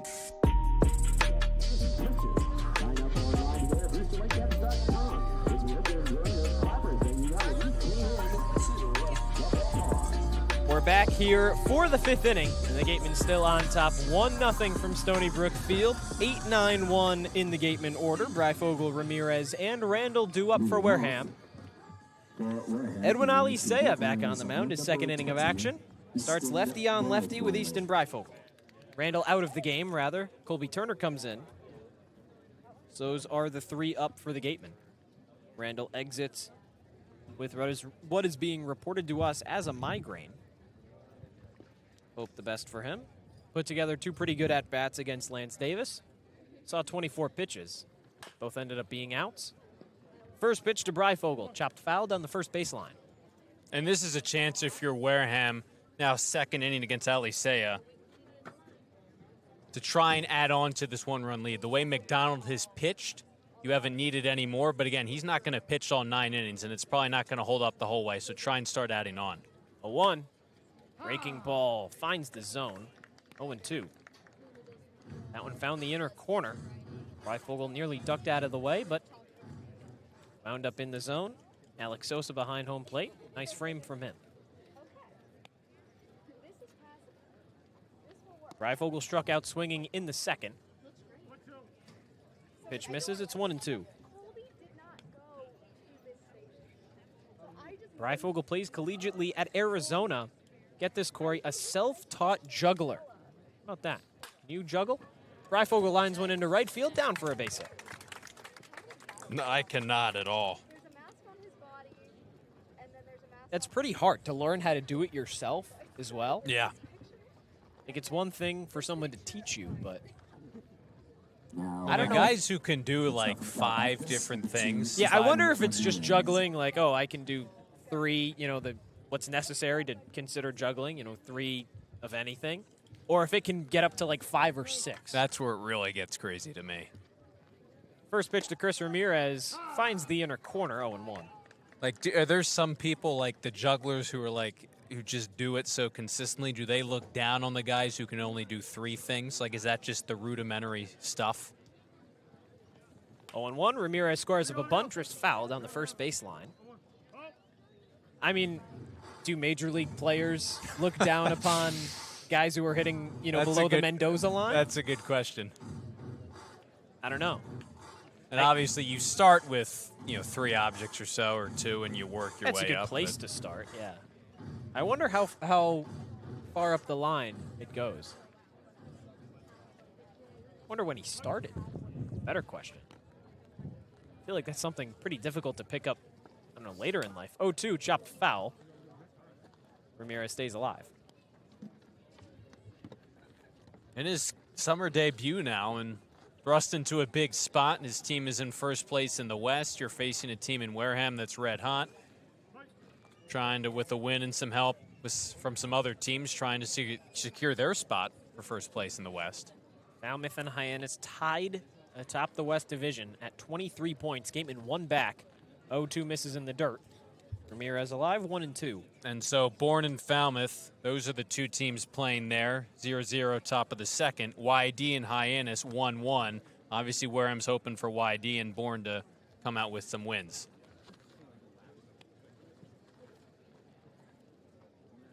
Alisea, long hold, now kicks and fires. This is 1-2, breaking ball, misses in. 2-2 for Ramirez, has fought the count back to even.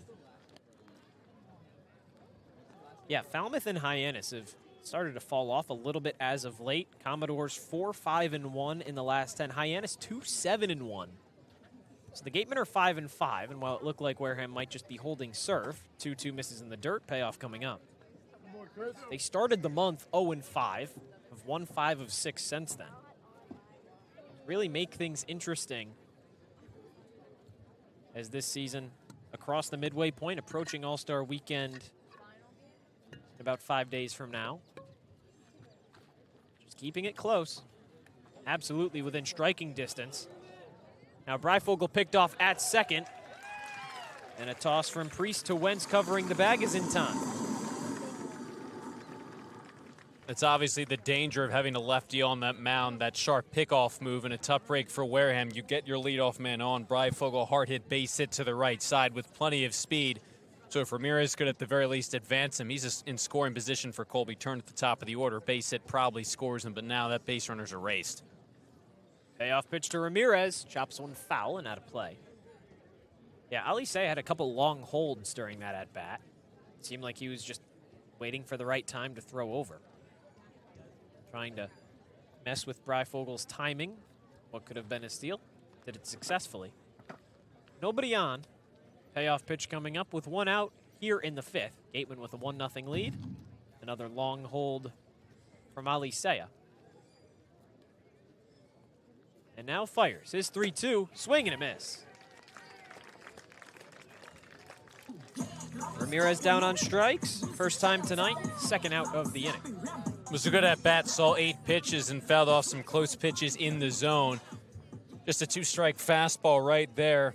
Here it comes, try and hit it. Ramirez just a little bit behind. It's still good at-bat, but Wareham trying to add on and add some insurance here. The midpoint of this game, tougher to do with 2 outs. Colby Turner's first at-bat. Now Brewster has the highlight on Turner. First pitch misses downstairs, 1-0. Turner named an all-star starter for this Gatemen team. 1 of 5 overall, the only starter. Comes in at a .250 average, 784 OPS. 1-0, cranks one out into right center. Drifting back is Maggelet, and it one hops over the wall for a ground rule double. So there's that hot bat. Yeah, there it is. And he certainly cracked a lot of that one. Maggelet initially looked like he was kind of running horizontally when he needed to be running vertically. That ball carried a little bit, but Turner got plenty of it. Maggelet probably wouldn't have gotten to it even if he had read that a little bit better. Sun shining right on the outfielders right now. It's a tough break for the Gatemen because Breyfogle, if he had been able to get to second at one point, would have scored on that ground rule double. So if he'd been on first, would have had to stop at third. But nonetheless, you have a 2-out runner in scoring position. A couple of hard-hit baseballs, first from Breyfogle and now Turner this inning. And they're in a good spot now for Hunter Carnes. Yeah, that can be one of those difficulties with the early start time. 5 o'clock start tonight, 6:26 p.m. here in the fifth. 2 outs in the top half, 1-0 Gatemen lead. First pitch to Carnes. Breaking ball at the knee, strike one. No lights here at Stony Brook Field, so Brewster, one of a handful of teams required to start games earlier, try and get them in before light moves out here on Cape Cod. Gatemen don't have to worry about that. Fully functioning lights at Spillane Field. 0-1, chopped over to short. Cal Fisher, quick toss across the diamond in time. Gatemen leave one on in the fifth. Brewster coming up, still trying to answer. It's a 1-0 lead for the Gatemen on Cape League TV. Legacy Insurance has been servicing Wareham and the surrounding areas since 1980. Call Legacy Insurance for all your insurance needs at 508-295-1315. Legacy Insurance, your hometown agency. Get ready for big results with our small machines. With more power, performance, comfort, and savings. They're ready for every job. And we're ready with plenty of inventory, the best support in the business, same-day parts availability, and locations across the Northeast. So you can always be ready to work. Milton Cat, always ready. When it comes to protecting your home, car, or business, trust the team that's been covering our community for generations. For personalized coverage and service that you can count on, the choice is easy. It's Morse, of course. Visit morseins.com today. From opening day through the Group 3 Championship Series, as well as a broad range of Back at Stony Brook Field, Caden McDonald back on the mound for his 5th inning of action. Gatemen lead the Whitecaps 1-0 here in the 5th. MLB draft yesterday. Some new guys coming into some big league ball clubs. For more on that, we send it over to our sideline reporter, Rayna Maggelet. Thanks, Josh. So over the last 2 days, the Wareham Gatemen organization has celebrated as 17 current and former players were drafted into Major League Baseball. On the first day, during the initial first 3 rounds, 4 former Gatemen were selected. Before any official Gatemen picks, Jordan Yost, closely connected to pitching coach Eric Luxus and brother of Gatemen outfielder Hayden Yost, was drafted 24th overall by the Detroit Tigers. Despite Jordan not being a Gatemen player himself, his strong links made it feel like the team had their first player drafted. Back to you guys. Thanks, Rayna. First pitch breaking ball finds the zone against Ryan Martin, and McDonald quickly ahead 0-1. Now winds his second pitch. Fouled off into the netting behind home plate. It's 0-2. Yeah, Jordan Yost out of Sickles High School. Same high school as his brother Hayden, obviously, as well as where Eric Luxus works, Gateman pitching coach. He's the head coach at Sickles. Hayden McDonald, his high school alma mater as well. 0-2. Chopped over to third. Long hop for Turner. Waits. Throw errand into the Gateman dugout.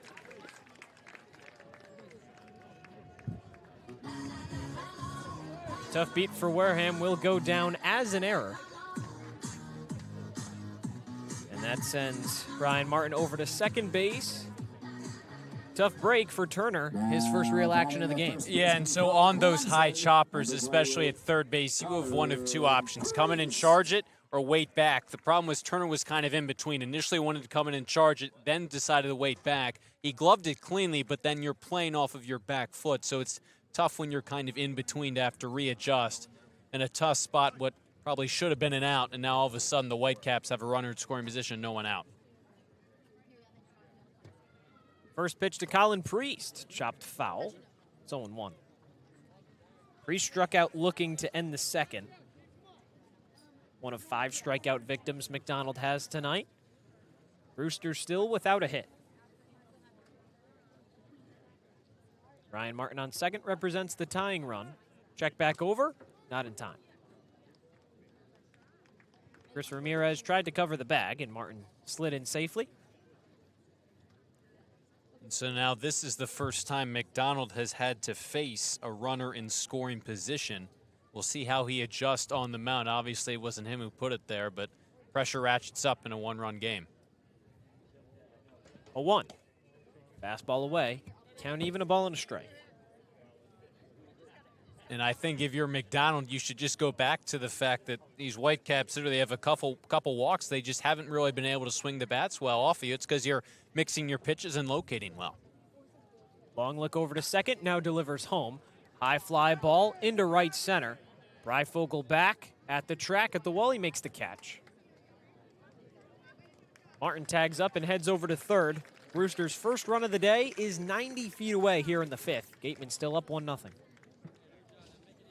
Definitely a productive out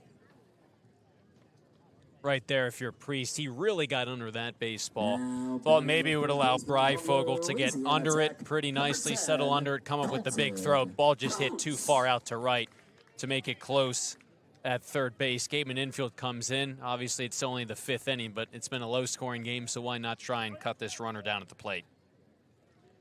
Don't want to give up that tying run. McDonald's first pitch, breaking ball fouled off. Colton Coates up to bat. Carson Tinney on deck. Those are 7 and 8 for the Whitecaps tonight. If there's any bright side for McDonald here, he's got a chance to get 2 outs against guys with a 500 and 400 OPS respectively. Ball gets away from Rogers over to his right. Martin jogs in pretty easily to home plate, and a wild pitch from McDonald plates the first run. It comes in unearned from the error from Colby Turner. Either way, 1 apiece here in the 5th. Tough break if you're McDonald and Rogers. That ball didn't get away by that much. It just kind of landed a little bit into the grass off of the home plate circle, but Rogers didn't know where it was. He thought it skipped all the way up. 1-1, easy chopper back to McDonald on the mound. Soft underhand toss to McHugh at the bag, 2 outs. And it didn't take Martin long to recognize that. Once he saw that Rogers didn't know where it was initially, just kind of jogged home from third, no play at the plate. Not a deal if you're Wareham, but again, we talked about it. A one-run lead, whether it was sooner rather than later. Listen, sometimes they hold up, but it's really rare, especially league-wide when the offense has been the dominating force this summer. Just all about how you adjust back to that. McDonald's still going strong on the mound. Got that big second out. Knotted at 1 here in the 5th. 2 outs for Carson Tinney. First pitch breaking ball just below the knees, 1-0. And if you're McDonald at this point, still with a solid outing on the mound. No hits for Brewster. Shallow fly ball into center field. Crewson jogs in and he makes the grab. Side retired for the Whitecaps. But Brewster still ties it. We head into the 6th, knotted at 1 apiece. Cory Miller will take you the rest of the way right here on Cape League TV. If you need to dig, lift, move, grade, clear, or cut, pump, weld, clean, light, and just about anything else, dial up the rental source for the newest and the most reliable equipment in New England. Staffed with equipment and construction experts, Milton Rents, your local source. As the sponsor of tonight's game, PCT Federal Credit Union is proud to root for the home team. We're thrilled to offer great rates on auto loans, home equity lines of credit, and so much more. Visit us on Cranberry Highway in West Wareham. Reed Custom Soils, a subsidiary of the AD Makepeace Company, is New England's most experienced precision soil blender. Reed is the leading provider of the lightweight planting soil for green roof installations, stabilized stone dust for nature paths and pedestrian walkways, bioretention rain garden soils, and specialized soils for athletic fields, including your newly renovated Spillane Field. To learn more, visit reedcustomsoils.com. Shameless Plug Electric, hitting home runs on every job.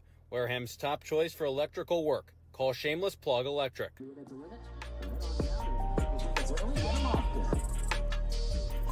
Back at Stony Brook Field, top of the 6th, we're all tied up. Wareham and Brewster, third matchup between these two East-West division opponents. The Whitecaps just tied things up at 1 in the bottom of the 5th. An unearned run comes across to score. Now it's Cruz and McHugh Ritchie due up 3-4-5 for the Gatemen. Top of the 6th. A tough break for Wareham, but boy, is Caden McDonald look sharp today. Yeah, he really has. Still has not allowed a hit yet to the Whitecaps. Both of these runs in this game have scored on wild pitches. Of course, Gatemen's came in as an earned run against Lance Davis. Brewster's was unearned from Colby Turner. Aaron throw over at third, but either way, 1-1. Now you got a battle. Alisea back to work, lefty on lefty. Crewson shows bunt, pulls back, takes a breaking ball at the knees for a called strike 1. Chase is 1 for 2, a double in the first, a ground out in the third.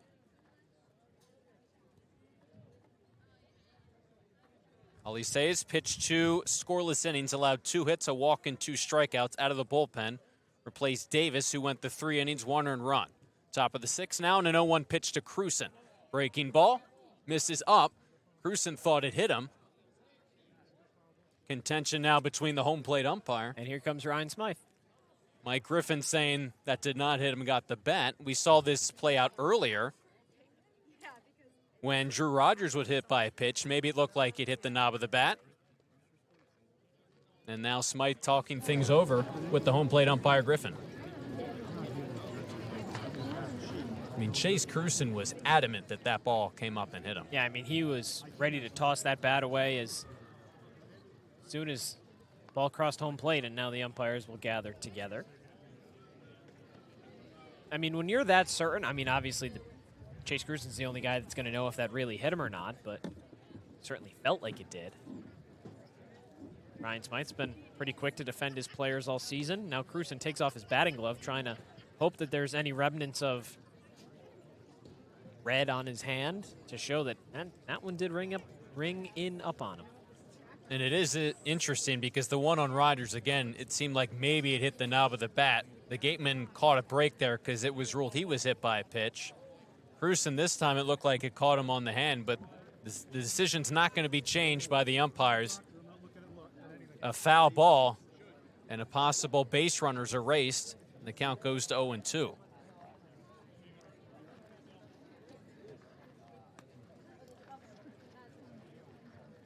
So Crewson will have to battle against Alisea.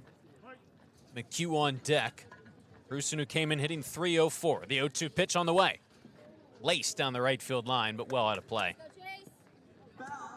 Crewson far ahead of that, but if he could have kept that fair, that one's going a long way. Just got to sit back a little bit more. Had that double down the right field line in the first. Alisea from the stretch, kicks, fires 0-2 pitch, swing and a miss. Breaking ball located down in the zone. Crewson down swinging to begin the sixth. It's a tough break for the Gatemen, considering Crewson, your 3-hitter. You've got the heart of your lineup coming up. Chris McHugh in the cleanup spot. Could have had a runner on, nobody out. Instead, reversed. No one on, one out. It's a bad beat, but again, it's 1-1. You can't dwell on that for the remainder of the game. McHugh is 0 for 2 tonight. Popped out, grounded out. Righty on lefty matchup. And Alisea's first pitch of the at-bat. Skips to the backstop, ball 1.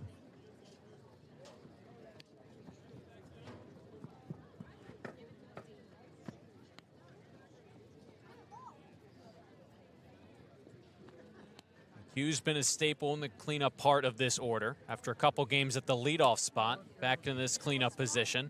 1-0 pitch, a breaking ball, dips beneath the knees, 2-0. And again, coming into this game, when you look at the lineup, mixing and matching lefties and righties. McHugh, that righty power middle part of the order. 3 homers, 5 RBIs for him. 2-0 pitch to him, fastball in the dirt. 3 straight balls to begin the at-bat. McHugh's a pitch away from working a walk. Colin Ritchie on deck. Good way to respond. Ritchie, one of your power hitters, get on for him. Make his life a little easier. See if he gets the green light on 3-0. Pitch coming. Taken right there for a called strike 1. And the Gatemen came into this one first across the Cape in home runs, sitting at 20. Also first in triples at 6, part of the reason why the slugging percentage is elevated. 3-1 pitch now. Fastball at the knees, and Alisea has come back to work the count full. And all of this for Wareham is come out to the fact that they've scored 112 runs. That now leads the entire Cape League. 12 on Sunday, just 1 tonight. 3-2 pitch. Weak number down the third baseline. It's foul.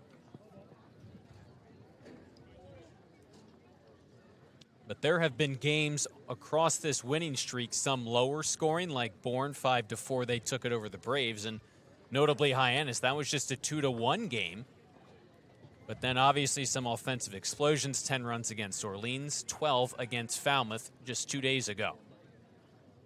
Alisea back to work. Looks in. Pitch clock down to 5, and now a payoff pitch again. In the dirt, ball 4. McHugh works the walk to give the Gatemen a 1-out base runner. Now's the time you have to take advantage of anybody that you can get on base. Runs are clearly going to come at a premium tonight, just 1-1 in the 6th. And if you're Colin Ritchie, you have to bear down. Obviously somebody that can go with the long ball, but can also draw a lot of walks. Anything that can move anyone over, even if you play station to station, next man up mentality would be crucial for the Gatemen in the second half of this contest. Lefty on lefty matchup. McHugh on at first. Pitch to Ritchie's a fastball that sails outside, ball 1. Ritchie lined out to right, then walked in the 4th. 188 hitter, 2 homers, 7 RBIs, but when he's gotten plate appearances lately, he's been swinging a hotter bat, including those 2 homers. 1-0.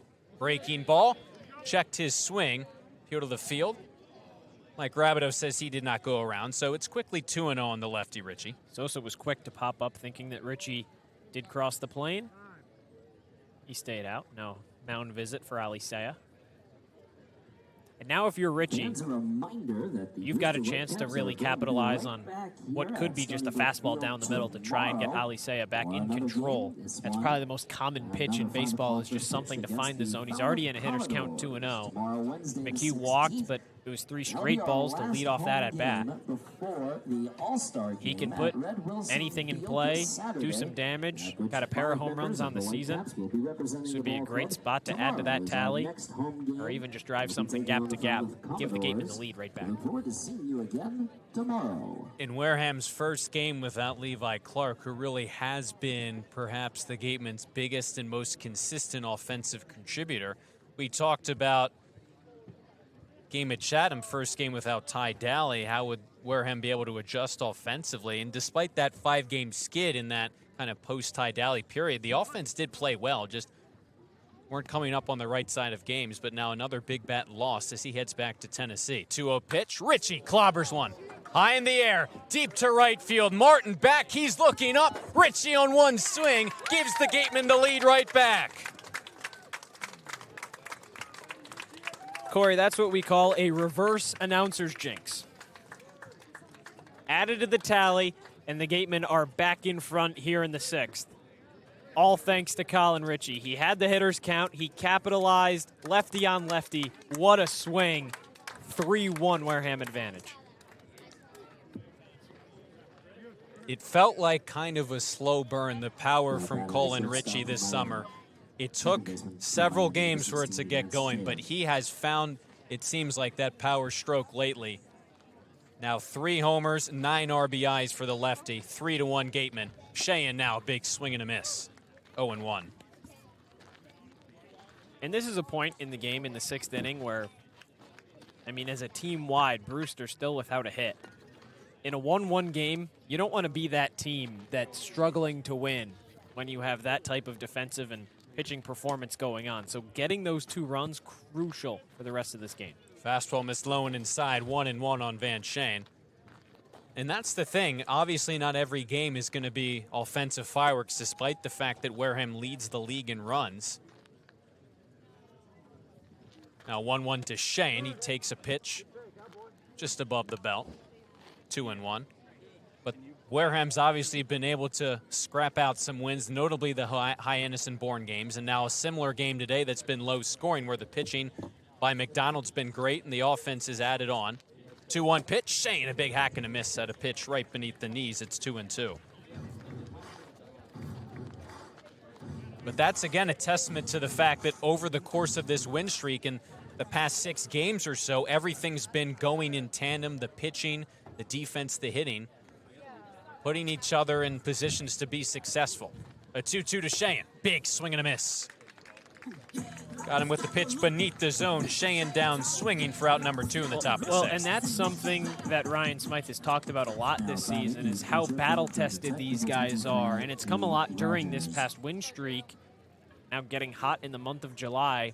He was just kind of hoping, well, we've been on the losing end of so many close games, 1-run games, 2-run games. Eventually, it has to balance out. Eventually, the law of averages is going to come into play. It did this past weekend, and the Gatemen can hold on. Good again today. Rogers takes a called strike 1, fastball at the knees, lefty on righty. Rogers hit by a pitch in the 2nd, grounded out in the 4th. Against his former team in Brewster. Here with the Gatemen. 2nd game with them, 0-1 pitch. Fastball stays high, 1-1. And possibly unfairly so when you talk about the absence of Levi Clark. A lot of the focus might turn to Drew Rogers as the recent Gatemen catcher acquisition. Especially when you hit a 3-run home run in your first at-bat. That's how you make an impression. 1-1 pitch, no one on, 2 away. Sails below the zone, 2-1 on Rogers. But again, it's not just on him, you know, as a newcomer, but also Wareham can kind of turn into some of the bats that started off slower this year. We talked about no Ty Daly. Well, now Levi Clark's gone. Well, Drew Rogers comes in and plays well. Colin Ritchie's bat's starting to heat up. Anything can happen.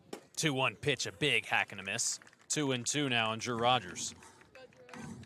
And it's obviously nice that Hunter Carnes, the other catcher, came in hitting .361. He's 0 for 3 tonight, as we talked about going through a bit of a rough patch. But on paper, you have 2 catchers who are primed to produce to some extent what Levi Clark did. No one on, 2 away, 2-2 pitch, breaking ball. Just slips outside. Count goes full. Fogel waiting on deck for the Gatemen. Ali Seiya was 3 steps off the mound. He thought it was strike 3. Rogers with a chance here. Get another run around. 2 away, no one is on. 2 are in for the Gatemen. 3-1 they lead. Top of the 6th, that is. Payoff pitch. Hard hit on the ground to the left side. Over is the third baseman. Coates fields cleanly and throws across in time for out number 3. Rogers retired to end the half inning, but not before the Gatemen retake the lead. McHugh the walk, Ritchie the 2-run shot. Gatemen back up. This time it's 3-1. Stay tuned. Second half of this game coming up next on Cape League TV. Finding a good personal injury attorney is very difficult. If you or a family member has been involved in an accident, hurt at work, suffered a slip and fall, or have been injured due to negligence of someone else, contact the lawyers at Reedy, Kiernan, and McNally, LLP today. They are experienced trial attorneys who practice in all of the courts in the Commonwealth. The firm has been recognized by Best Lawyers in America for outstanding legal representation. Contact Reedy, Kiernan, and McNally, LLP today. The firm is located at 267 Main Street in Wareham. Reedy, Kiernan, and McNally, LLP also has offices in New Bedford and Falmouth.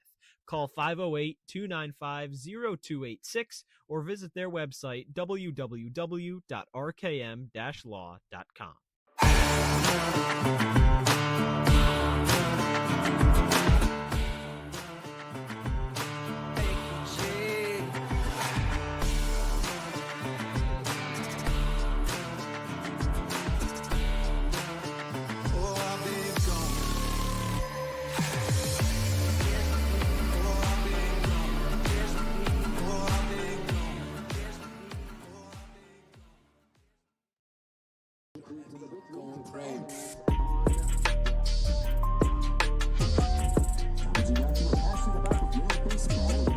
Getting set for action, bottom of the 6th. 9-1-2 for Brewster. Now facing a new arm in Lazaro Calera. His team is out in front by 2 thanks to the 2-run homer by Colin Ritchie. Caden McDonald's night is done, but Josh, you can't really say enough about the work McDonald did. 5 no-hit innings for the righty. Yeah, you mentioned, well, the team's out in front because of Colin Ritchie's 2-run shot. Well, they're also out in front because Caden McDonald's held the Whitecaps to just 1 run, and it wasn't even earned. Just an errant throw from Colby Turner over at third base, one that he probably makes 9 times out of 10. Now McDonald, 5 innings, 6 strikeouts, just 2 walks allowed.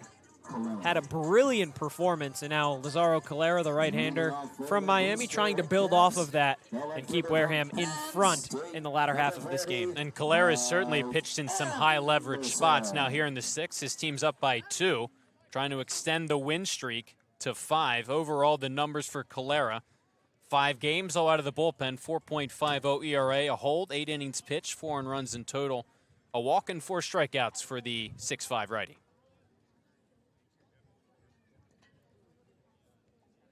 The left fielder Mike Anderson is 0 for 1. Struck out in the 3rd, his 2nd at bat, now against Calera. Righty from the stretch, kicks and fires. Big swing and miss at a fastball, 0-1. Anderson came in at 263, a homer, 3 RBIs. Calera into the game out of the bullpen. First bullpen arm used by the Gatemen. Up by 2, no one on. Bottom of the 6th, 0-1 pitch, a fastball up above the belt, 1-1. Calera obviously had a tough outing against Harwich, but he has really bounced back since. Again, used in some high leverage spots too for the Gatemen. The 1-1 from the righty. Breaking ball up and in. Anderson shrugs out of the way. And even that tough outing against Harwich, it was only tough for that 2nd inning. He was 1-2-3 in the 8th. Gatemen tried to bring him back out, close the game against the Mariners. Ended up having the bases loaded. 2 RBI single from Inouye tied the game. Brewster won it in extras. Not Brewster, Harwich rather. Yeah, the Mariners tied it up, eventually won it. Pitch that missed up in the zone, so 3-1 Calera has started on Anderson. Magpok, top of the order, wait on deck. No one on, no one out. Bottom of the 6th, 3-1 Gatemen, and now a 3-1 pitch from Calera. Fastball by the swinging Anderson. Count goes full.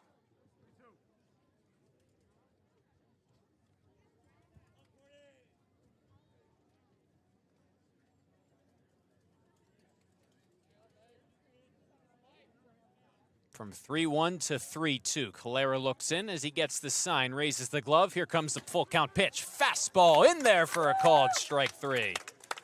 Calera battles back, gets the strikeout on the fastball, one away in the last of the sixth. I mean, great pitch. Framed it perfectly from Rogers. Delivered on the corner from Calera. Can't ask for anything more than that on a looking punchy. As the lineup turns over for Adam Magpok, a pair of flyouts for the center fielder tonight. Came in at 286, a homer, 4 RBIs. 3 strikes in that at-bat to Anderson, all on the fastball. See what Calera goes with on the 0-0 pitch. Magpok swinging, a high chopper right up the middle. Ranging is Ramirez behind the bag, gloves and throws over to first in time. Nice play by the shortstop for out number 2. That is not an easy play from Chris Ramirez. He made it appear that way, though. We've talked about it so much, Corey. This is just his 3rd game of the season for the Gatemen's 2nd start. But even during batting practice, when we've seen him take grounders over at short and at second, respectively, he just makes everything appear like it's nothing. The speed is just so obvious, too. Just so agile, moving to his left and right. Gives him great range in the middle infield. Cal Fisher, the shortstop. Great new addition for the game. Yeah, great play. He's gotten the bat going a couple times, too. Fisher now the shortstop, a strikeout and a walk. Calera kicks and fires. Fastball at the belt for a called strike 1. Ramirez was initially at second to begin the night, but again, Randall exiting with the migraine, shifted up the infield a little bit. Shane went from third to second. Turner over to third as the defensive replacement. No one on, 2 away, and an 0-1 from Lazar Calera. Fastball once again. This one just misses. Up and away, 1-1. Fisher came in at 244, a homer, 9 RBIs, the shortstop for the Whitecaps. Gatemen up by 2 in the last of the 6th. They've out-hit Brewster 5-0. 1-1 from Calera. Breaking ball, dances beneath the zone, 2-1. 3-5-1, the line score for Wareham. 1-0-0, the line score for the Whitecaps. Got that only run in the bottom of the 5th, unearned. Here comes Calera's 2-1 pitch. Fastball sails up and in. 3-1. Sosa on deck. And I know it's a different pitcher, but if Calera can come in, respond after Brewster scored that one in the 5th, just keep going that momentum that McDonald had built for himself and for this team, it's got to feel good, especially if you can do it 1-2-3. Just have to execute a few strikes here. Behind in this count, 3-1. Calera comes home. Fastball misses low. Ball 4. Fisher draws a 2-out walk to extend the inning for Alex Sosa.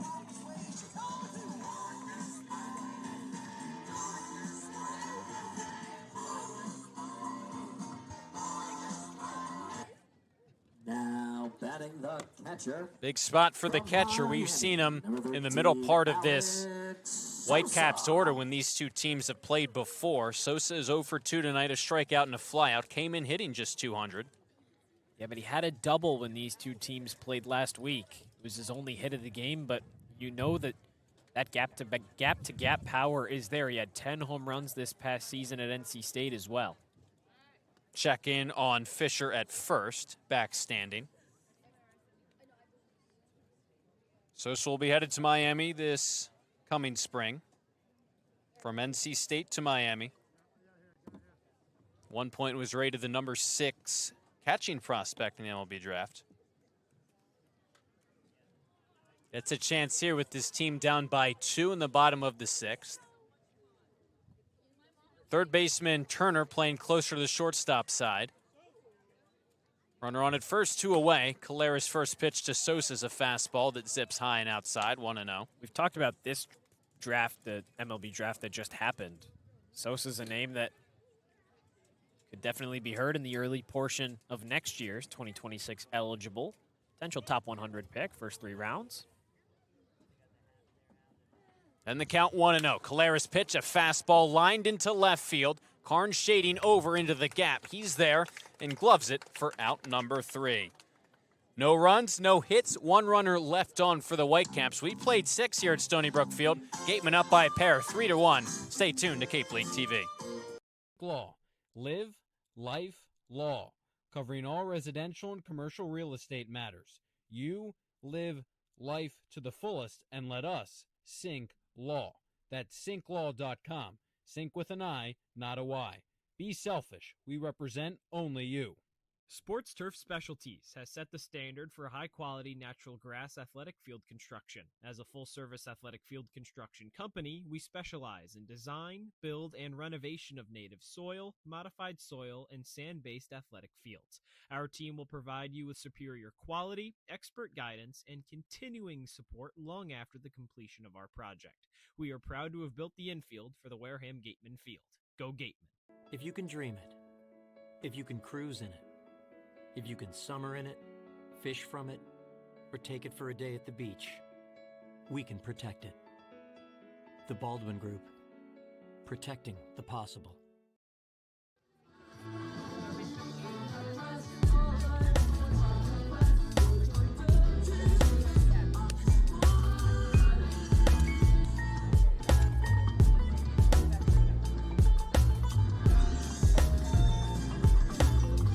Gatemen up by 2. We advance to the top of the 7th. A 2-run shot by Colin Ritchie put Wareham out in front after Brewster had tied the game. The 2-run shot coming in the top of the 6th, now the top of the 7th, and a new arm on the mound for the Whitecaps. Ryan Peach comes in 6'3" out of Xavier, sophomore this past season. He had a 4.3 ERA for the Musketeers. Now he comes in his first appearance of the summer. Now in a big spot for him. Peach will face Breyfogle, Ramirez, and Colby Turner, 8-9-1 for the Gatemen. Hoping to add on maybe some more. The homer by Ritchie, obviously of note on the offensive side, but this Wareham pitching staff, McDonald and then the inning from Calera, has just combined to shut down this Whitecaps offense. Yeah, they've been nearly flawless. When you look at it, just 3 walks. The 1 run that came in was unearned. Colby Turner, just a tough throw over from third, rushed it a little bit. But on the mound, Gatemen have been shut down against the Brewster team that is atop of the East Division. This is the team with the best record in the league. You know, they kind of rely on their pitching a lot more than they do their hitting, but even still. Would just stay in front and grab a big win. Could be 5 straight. Yeah, it would just seem like it would just add more fuel to the fire over the course. I mean, you have 3 straight wins against divisional opponents, 2 of which are in first place, so the Gatemen already grabbing some momentum. But again, against the top team across the Cape, they've really played that way throughout the entire season, have the Whitecaps. Breyfogle up to the dish. 1 for 2, a single back in the 5th. Peach's first pitch, righty on lefty. Breyfogle showing bunt, pulls back, takes a fastball right there for a called strike. Certainly has the speed to try and drop a bunt down. Wouldn't be a bad idea, but takes that first pitch, now behind 0-1. Strikeout and a base hit for Breyfogle. Peach's 0-1. Another fastball in the outside corner. Called strike 2 against Breyfogle. He was caught stealing or picked off back in the 5th after that leadoff single. Ali Sayed, the lefty, got him on that good move. It's quickly 0-2, no one on, no one out. Top of the 7th, 3-1 Gatemen. And now Peach's 0-2 pitch, swing and a miss. Blew a fastball by Breyfogle. 3 pitches, 3 strikes, and 1 away now to begin the 7th. Yeah, Breyfogle was a little bit outmatched in that AB. You see it so late on that fastball, but had the single back in the 5th. You know he has it in him. Just got to dial that back in and help produce for this team. The good news is that not necessarily relying on him to do it. They're up 3-1. Anything that he can do is just an added bonus at this point. And now it's Chris Ramirez, bottom of the order. He's 0 for 2, a ground out and a strikeout. Has made some nice plays in the field tonight from second base to shortstop. First pitch to the righty in this at-bat, a fastball that misses outside. That ground out in the 2nd, Ramirez was maybe an inch away from beating it out on a bang-bang play at first. Just another representation of the speed that the infielder possesses. He just didn't get the call. Out by maybe a half step, maybe. 1-0 pitch, fouled straight back over the netting, out of play. His 3rd game as a Gateman out of Cal Poly.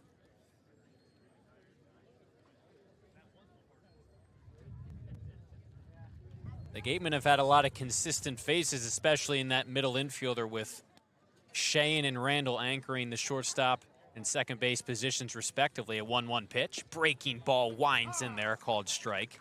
1-2. But Ramirez, just another really talented player in the mix that does add you, again, that burst of speed that just shut down defense and contact skills as well. It's a good bat to add at this point in the season and kind of stash at the bottom of your lineup, knowing that he can move up into the front end as well. 1-2 on the way. Fastball fouled straight back. And obviously some of these new additions coming in, as we talked about, as a result of the draft, and the Gatemen having some guys drafted. Brewster the same way. I mean, they lost a guy in Josiah Ragsdale who heard his name called yesterday. He was a .373 hitter, an OPS over 900 for the Whitecaps this summer. It's just how it goes. After the foul ball, it's a 1-2 to Ramirez. Breaking ball, just misses outside. 2-2 on Ramirez. In terms of the players on this year's squad that were drafted, infielder Jared Davis out of Virginia Tech went to Oakland, the soon-to-be Las Vegas A's. Patrick Galley went to the Red Sox. No one on? 2-2 pitch. Line down the right field line, drifting into foul territory. It lands out of play. I always think that's so weird whenever I'm, watching an athletics game and there's no location on the team. They just go by the athletics, and it's across everything. Major League Baseball on its website has that. ESPN, it just says the Athletics. And the interesting thing about Davis and Galley, the two guys drafted from the 2025 squad, drafted just 8 picks apart, 17th round selections. Galley out of Ole Miss was a big arm out of the bullpen for the Gatemen. Yeah, he'll be missed.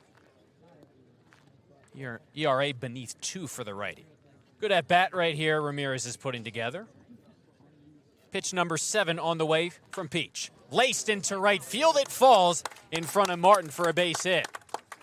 Line drive base hit for Chris Ramirez, his first knock of the game. A 1-out base runner for Wareham. I really love what I've seen from Chris Ramirez over his first 2 full games as a Gateman. Double against Falmouth on Sunday. Had an RBI as well. Gets a single here, 2 out, or two strikes rather. He just knows how to fight and battle in counts. And he succeeded there. And he has speed. We've seen it defensively. Maybe he takes off on the base paths, trying to get into scoring position for Colby Turner. Turner into the game, the defense replacement for Randall, now is second at bat. Facing the righty Peach, breaking ball, 12-6 action, and it catches his own at the knees. Colby had a ground rule double in the 5th in his first at bat off of the lefty Alicea. Now at bat number 2 for the righty. Ramirez on it first, 1 away. Top of the 7th, 3-1 Gatemen. Checking over on Ramirez, dives back safely. Good check from Peach. Don't want to get him too far out in front, of course, for the Gatemen. Hope he can have as big of a lead as he can. Colby Turner, a threat at the plate.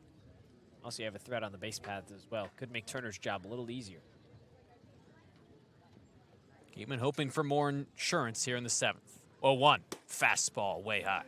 And hasn't that kind of been the mantra of the Gatemen during this win streak, is not settling after scoring early runs? It's tacking on. It's being able to continue your scoring, plate more runs. Mike Mabus wants them to be relentless.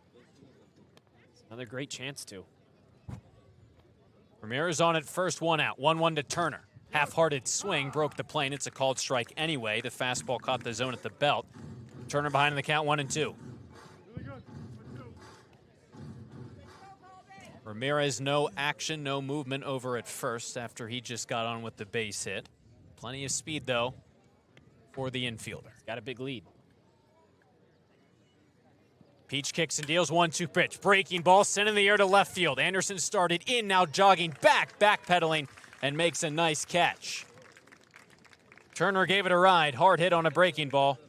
Anderson tracked it down and allowed out number 2. Yeah, that is a really tough play for Anderson in left field, because he started coming into his left and then realized, whoa, that's going to get over my head if I keep on that path. So he had to completely turn around, started to backpedal, moved back into left field, drifting towards the wall.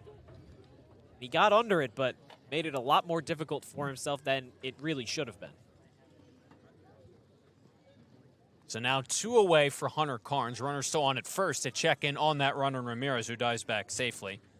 Anderson kind of a utility man for Brewster, listed as an infielder, but obviously playing both the infield and the outfield, and despite the jump, was able to recover for a big out number 2. Carnes is 0 for 3, strikeout, flyout, ground out. First pitch he sees from Peach. Fastball right by the swinging Carnes, and it's 0-1.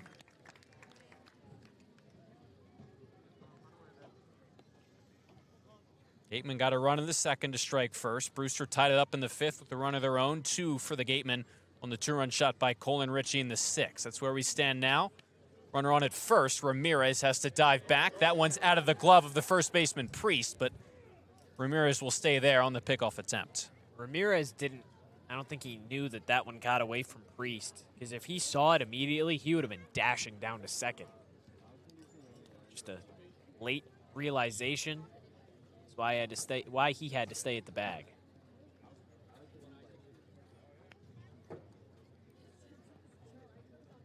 It's 0-1 on Hunter Carnes. Came in at 361, a homer, 7 RBIs. Ramirez into his lead at first. And the righty Peach comes home. Fastball, high pop-up. Right side of the infield, drifting into foul territory along the line. Giving way is Priest, and Wentz makes the catch for out number 3. For the Gatemen, no runs on 1 hit, 1 runner left on. We played 6.5 here at Stony Brook Field. The Gatemen in search of their 5th straight win. Stay tuned to the rest of the action on Cape League TV. Wareham-based AD Makepeace Company, founded in 1854, is North America's largest cranberry grower and recognized leader in environmentally responsible real estate development and land stewardship. For 171 years, AD Makepeace Company has supported community events and organizations like your Wareham Gatemen. Visit admakepeace.com to learn more. Cape Cod 5 is proud to be the official banking partner of the Cape Cod Baseball League. Cape Cod 5 offers a broad range of financial products and services tailored for every stage in your financial journey. Reach out to us. We're here to help. For a good piece of glass, call Abby, located at 3 Tyler Ave in East Wareham. Call Abby Glass and Locks about getting a free quote for your windows, doors, locks, and other glass needs. Here at the Mass State Lottery, we know there's no bigger win than the $1 billion we provide each year to support all 351 cities and towns in Massachusetts. Now that's how we all win. The Mass State Lottery. Welcome to the state of winning.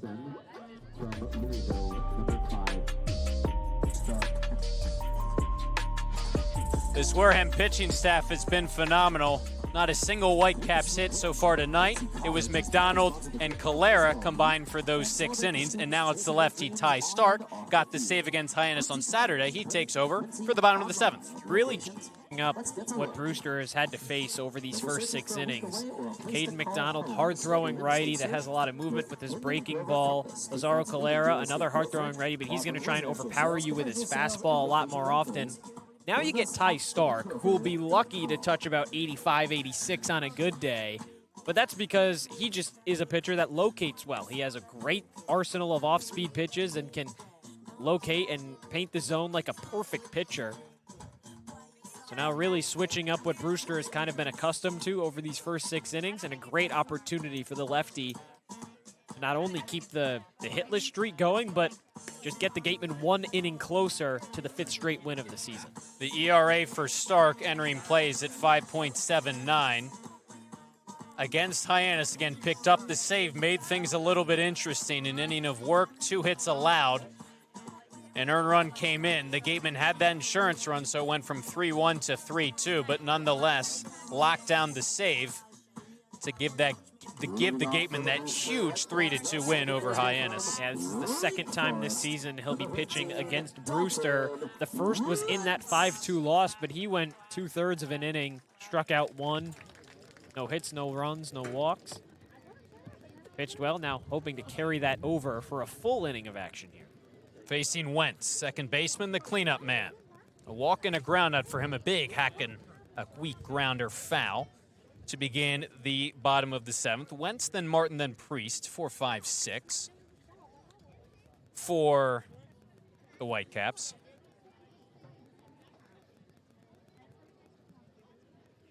Wentz came in at 264, a homer and 12 RBIs. Lefty on righty, Stark deals. Popped him up, drifting out of play over the netting, and it's quickly 0-2. Yeah, now you're ahead on Wentz, cleanup hitter. Gonna have to face two righties and then a lefty. Wentz, Martin, Priest. If you can get this first out. Again, it's just something about that for a new pitcher coming in for a relief appearance. Get that first out, you calm down, you settle in. 0-2 from Stark. Joss dips outside. Tried to catch the corner on the outer part of the plate, and it's 1-2.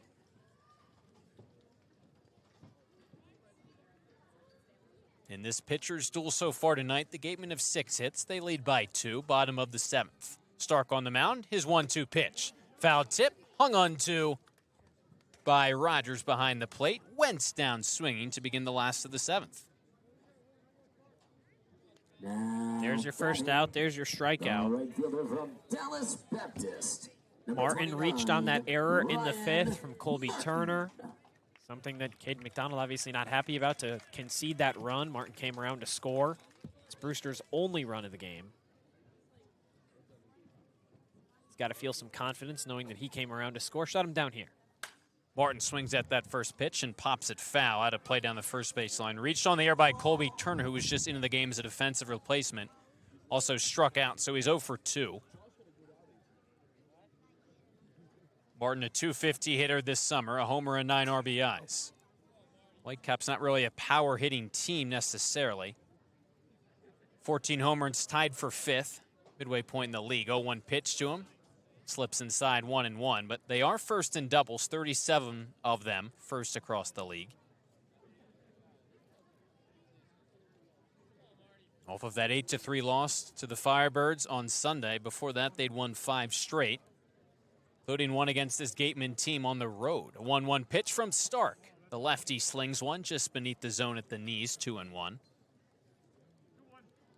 5-2 win for Brewster when these two teams played on the 8th. 2-1 win for the Gatemen here at Stony Brook Field on the 27th of June.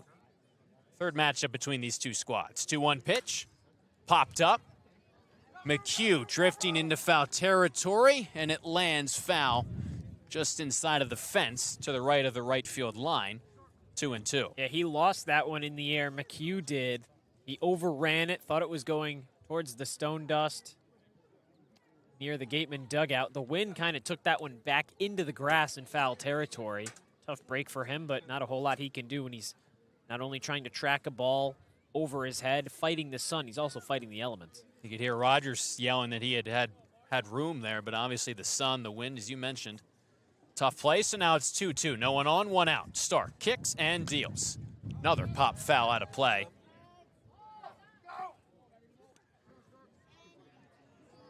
Over the course of this win streak for the Gatemen, some days it's been the hitting, some days it's been the pitching, but lately it's been both, plus the defense as well. Ryan Smythe said after the win on Sunday that Wareham's trying to be the best second-half team they can be across the whole league, and it certainly helps when they're firing on all cylinders on all sides of the ball. Here comes a 2-2 from Ty Stark. Breaking ball on the outside corner for a called strike 3. Wentz down swinging, Martin down looking, 2 away to begin the bottom of the 7th. Great start to this inning. Whitecaps hitters have so far been pretty aggressive off of Stark, both at bat, swinging at the first pitch. Be interesting to see how Priest approaches it, knowing that Wentz and Martin both fell by the same fate. Priest, the big lefty first baseman, a .163 hitter coming into this one. No homers, 2 RBIs. He's 0 for 2. Lefty on lefty matchup. Stark's first pitch of the at-bat. Slings in there, called strike 1 at the knees. Stark gets ahead anyway. Be a great 1-2-3 inning here in the 7th. Be interesting to see how the Gatemen try and get the final 2 innings if Stark can close this out here. 2 strikeouts to begin the home half of the 7th. 0-1. Priest turned that back leg a little bit. No swing, so a ball below the zone, 1-1. There's been a couple relievers this season for the Gatemen that can go an inning or 2, mainly 2. But most that have come out of the bullpen just go for 1. Now 1-1 from Stark at the belt, called strike 2. That's what we saw from Calera, Stark, Chance to do the same thing here. And everyone had a day off yesterday. So everybody's rested. The question is just going to be, who do the Gatemen turn to for the final 2 innings? To start come back out, or do they go in a different direction? 1-2 pitch with 2 away. Weak number foul, just down the first base line. And this bullpen has matched the rotation lately, the starting staff, in terms of its effectiveness. It just feels like a couple days ago where this Gatemen team had the worst ERA across the league. It's down to 6 now, 4.45. Today's numbers are certainly helping that as well. Without a doubt. No one on, 2 away. Starks 1-2 on the way. Hard hit to the right side through that vacated hole. Into the shift, though. Throw on to first in time. Shane had shaded over with the shifted infield. Nab Priest made a nice throw from right field. The first baseman retired, a 3-up, 3-down inning for Ty Stark on the mound, including 2 strikeouts. The Gatemen 6 outs away from their 5th straight win. Stay tuned to Cape League TV. If you need to dig, lift, move, grade, clear, or cut, pump, weld, clean, light, and just about anything else, dial up the rental source for the newest and the most reliable equipment in New England. Staffed with equipment and construction experts, Milton Rents, your local source. As the sponsor of tonight's game, PCT Federal Credit Union is proud to root for the home team. We're thrilled to offer great rates on auto loans, home equity lines of credit, and so much more. Visit us on Cranberry Highway in West Wareham. Reed Custom Soils, a subsidiary of the AD Makepeace Company, is New England's most experienced precision soil blender. Reed is the leading provider of the lightweight planting soil for green roof installations, stabilized stone dust for nature paths and pedestrian walkways, bioretention rain garden soils, and specialized soils for athletic fields, including your newly renovated Spillane Field. To learn more, visit reedcustomsoils.com. Shameless Plug Electric, hitting home runs on every job. Wareham's top choice for electrical work. Call Shameless Plug Electric. Number 607-214. We have a $10 gift card for Dunkin' Donuts. Top of the 8th about to commence. Begins with Chase Cruson, Chris McHugh, and then Colin Ritchie, 3-4-5 for the Gatemen. Ritchie had that 2-run homer his last at-bat to give the Gatemen this 3-1 lead where it stands right now. We played 7 innings here in Brewster. The Gatemen up by 2 runs over the Cape's top team as things stand today. Peach back to work out of the bullpen. Pitched a scoreless 6th inning. The righty facing the lefty Cruson. 1 for 3 tonight for the Gatemen center fielder. Third baseman Coates is in, guarding against a potential bunt. And now the first pitch of the top of the 8th, the fastball that sails way high. Cruson's pulled a few back so far in this game already, so certainly a danger to do that, both of what he's shown at the plate, but also on the base paths. You know he's fast, so if he drops something down, definitely could beat it out. 1-0 pitch to him, another fastball that zips way high, and it's quickly 2-0 on Cruson. 6 hits for the Gatemen tonight. 3 runs in air. Thing that stands out, they haven't allowed any Whitecaps hitters to reach via the hit. A couple of free passes in air. Whitecaps have scored 1 run, unearned. The 2-0. Fastball, this time it catches the outside corner, 2-1. Yeah, Cory, I don't want to say it anymore because we're getting to that point in the game. But I also know that the Gatemen care more about just getting the win than they do about anything else. 2-1 pitch, a fastball up in the zone. Cruson got a piece of it, fouled straight back, 2-2. It could come in, historical fashion for Wareham, or it could just come as any other win. It's all going to tally the same. And you still obviously have to take care of business. It's still just a 2-run game. Things can always flip on their head. 2-2. Fastball in the dirt. Cruson checked his swing, broke the plane, though. It says Mike Rabideau down the third base line, down swinging to begin the 8th. Tough beat for Cruson to start off the inning, but now you got McHugh. This is the part of the order that did the damage in the 6th. Cruzen struck out swinging. McHugh walked, and then Colin Ritchie, that 2-run home run, gave the Gatemen 3 runs on the game. Ritchie, that walk, as you said, 0-0 pitch, a breaking ball way out in front of it, nearly took off Mike Mobbs' head down the third baseline. Foul ball, it's 0-1. That's a tough way to greet your hitting coach. Even when he keeps it fair. I mean, just playing a corner infield position is so scary sometimes. Have to have your head on a swivel. No one on, one away. Peach threw an inning and a third. His 0-1 pitch. Fastball at the belt, outside corner, called strike 2. Well, I was watching the home run derby last night, and Vinny Pasquantino, first baseman for the Kansas City Royals, he wasn't participating, but he tweeted, he said, "Yes, it is terrifying when O'Neal Cruz hits a ball down the first baseline." 0-2 to McHugh, gets a piece of it, fouls it out of play behind home plate. I mean, he has the hardest hit ball recorded in the StatCast era at 123 miles an hour exit velocity. I mean, that's terrifying. Obviously, you got to react. Nobody's reaching those numbers here in Cape Cod, but it's all going to look the same, I'll tell you that. It's still scary. Fourth pitch of the at-bat, 0-2. Fastball bounced in front of home plate, smothered by Sosa, 1-2. These corner infield spots, first and third, obviously, especially when they have to come in, maybe guard against a potential bunt. The exit velocity do they have to face? Certainly up there. No one on, one away. And Peach's 1-2 pitch. Hard hit into left field past the outstretched glove of Coates. A one-out base hit for Chris McHugh, second time on base tonight, and gives the Gatemen a one-out base runner. Way to protect with 2 strikes. McHugh kind of fought that one off. It was on the outer half of the plate, and he pulled it in because he just wanted to make sure that he got his bat over to something that was near the zone. Put a good swing on it, choked up on the bat. Good hit with 1 out here in the 8th. And now another chance for Ritchie. That 2-run shot over the right field fence in the 6th gave the Gatemen their current lead of 2. Line out, walk homer for Ritchie. It was his 3rd of the summer. McHugh on it first, the 0-0 pitch. Big swing and a miss from Ritchie behind on a fastball. He wanted to take that one out of the yard just like he did in his last at-bat, and I don't blame him. You just got to know, just move McHugh over. Get him into scoring position. A hit would be nice. Insurance runs are better. 0-1 pitch to him, fastball way high. Now 3 homers and 9 RBIs for Ritchie. The DH tonight averages up to 200. Again, slowly it's crept up there as the power is also ratcheted up.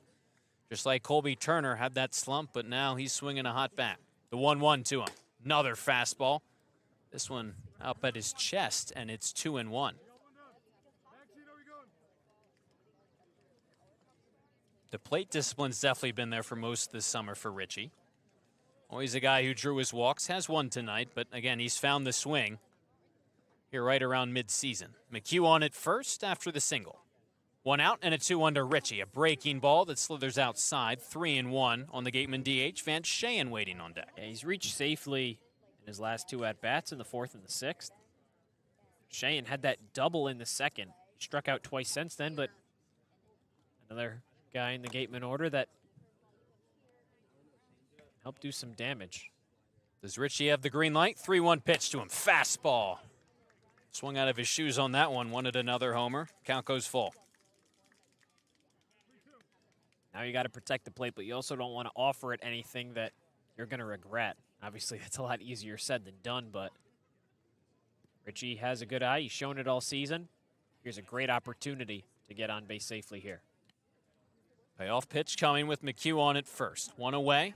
Top of the 8th. Pitch. Slice straight back off the netting behind home plate. Again, the contributions from Ritchie, the power to complement the righty power that the Gatemen have across their offense, an added bonus. Most overwhelming majority of the Gatemen homers have come from righty bats, but Ritchie now up to 3 on the summer. Another full count pitch from Peach. In on the hands, sliced out to the shortstop Fisher. Back pedals a couple steps, makes the catch for out number 2. Yeah, he's got 3. Hayden Yost has 1, but other than that, Chris McHugh has a bunch. Levi Clark had 4. Colby Turner's got 3. Van Shane has 1. Most of those other home runs have come off the bat of righties. So now now got it's one Shane. of those up right here.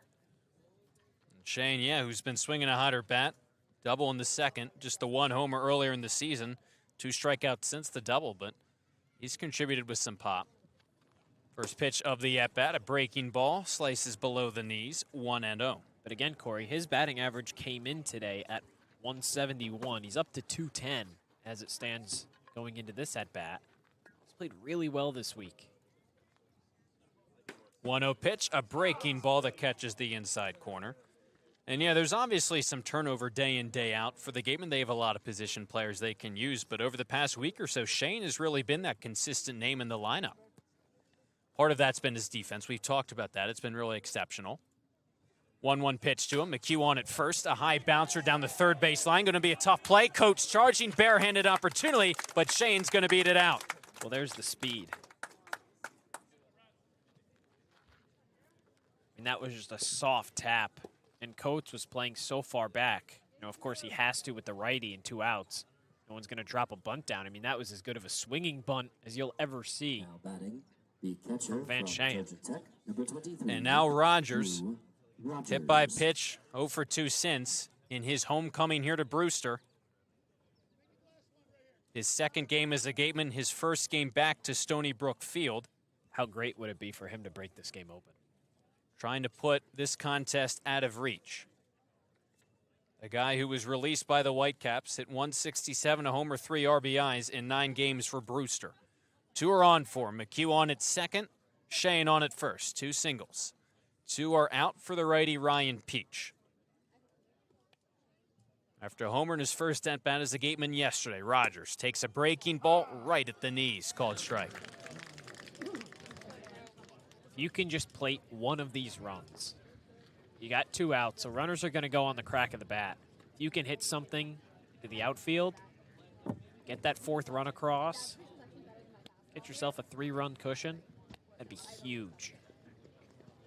3-1 right now, another breaking ball. This one stays low. The Gatemen now have 8 hits tonight. Just 3 runs to show for it, though, but obviously out in front by 2.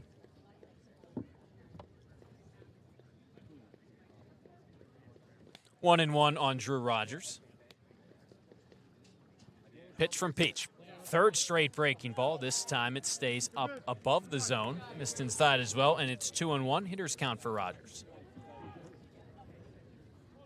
Drew started the game behind the plate in Sunday's win over Falmouth. The off day yesterday, now back behind the plate for the Gatemen. His second game with the squad. Georgia Tech catcher. Just after his freshman season was completed. The 2-1 fastball fired in there, catches the inside corner, and it's 2-2. Peach a strike away from getting out of the 2-out jam. Struck out Cruz to begin the 8th. McHugh singled. Richie popped out. Shane an infield single. Stand at first and second with 2 away. Top of the 8th, 3-1 Gatemen for Drew Rogers. 2-2. Fastball up above the belt. Count goes full. Runners get a head start with the next pitch. Now anything that you can hit into the outfield that gets down will definitely score a runner with them going. Could score 2 if you place it well enough.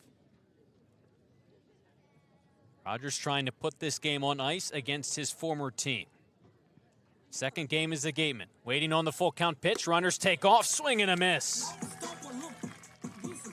A fastball up in the zone by the swinging Rogers. 2 runners left on, 2 hits for the Gatemen, but no insurance runs coming here in the top of the 8th. Wareham 6 outs away from a 5th straight win. Stay tuned to all the action on Cape League TV. Gates Turf Specialties has set the standard for high-quality natural grass athletic field construction. As a full-service athletic field construction company, we specialize in design, build, and renovation of native soil, modified soil, and sand-based athletic fields. Our team will provide you with superior quality, expert guidance, and continuing support long after the completion of our project. We are proud to have built the infield for the Wareham Gatemen field. Go Gatemen. There hasn't been a ton of training when it comes to bat speed or products for players to be able to train bat speed.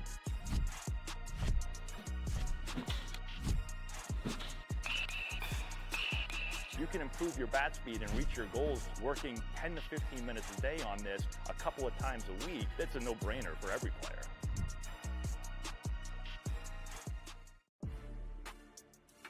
You can make any bat feel lighter by adding a velo puck knob. Instead of having to go get a whole entirely new bat, you can simply add the puck to it.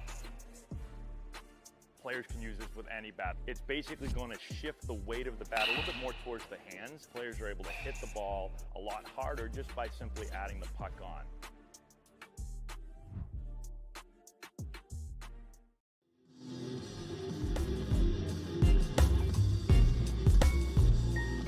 The Gatemen closing in on their 5th straight win, trying to move up into the first place spot in the West.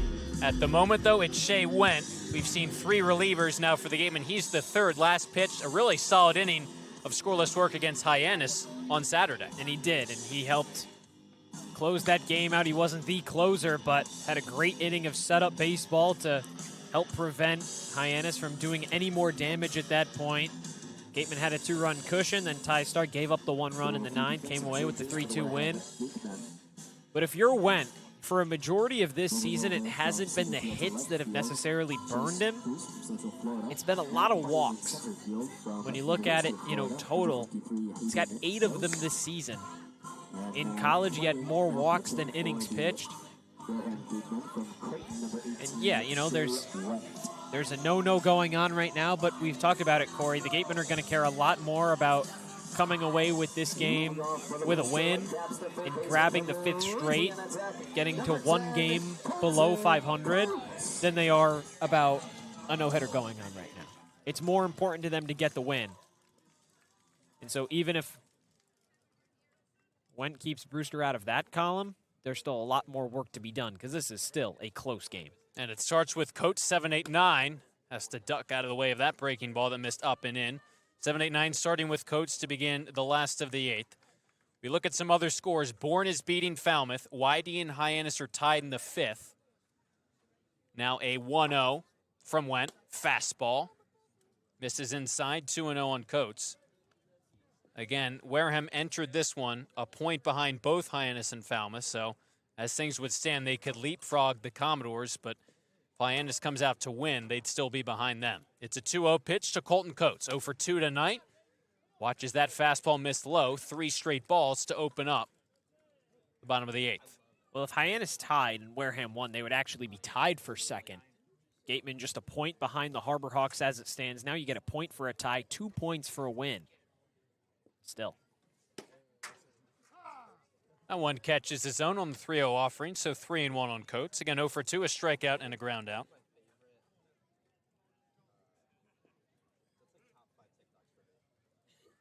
Playing here, bottom of the 8th. No one on. 3-1 pitch from Went. Fastball misses beneath the zone. Coates draws a leadoff walk to open the bottom of the 8th. And again, this is what I was talking about. This is where things can get a little interesting if you're Went. Just hope that you can execute with a runner on. But Brewster is going to try and do everything in its power to get him over and get him to score. That's not the run that you necessarily need to worry about, but you don't want him to come in at this point either. Just try and get shut down innings.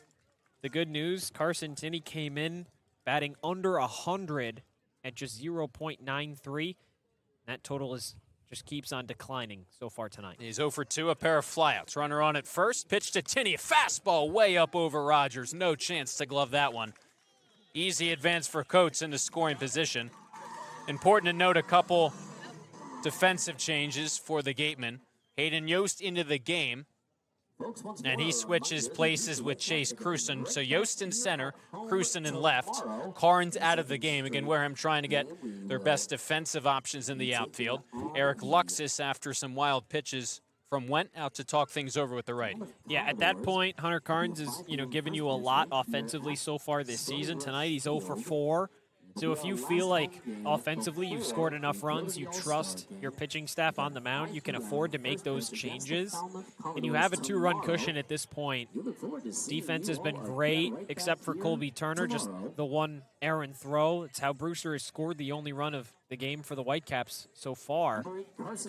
But you just need to execute on the mound. Get your best defensive guys out there, and right now they have that. Yost in center, Cruson in left. But if you're Went, you really need to buckle down here. You got a guy in scoring position, nobody out here in the 8th. Got to lock in. And as you said, the most important thing is that lead. Have a 2-run cushion right now. Runner on at second, the 1-0 pitch after the mound visit. Hit hard to short. Ramirez is there. Gobbles it up and throws over to McHugh at first in time for out number 1.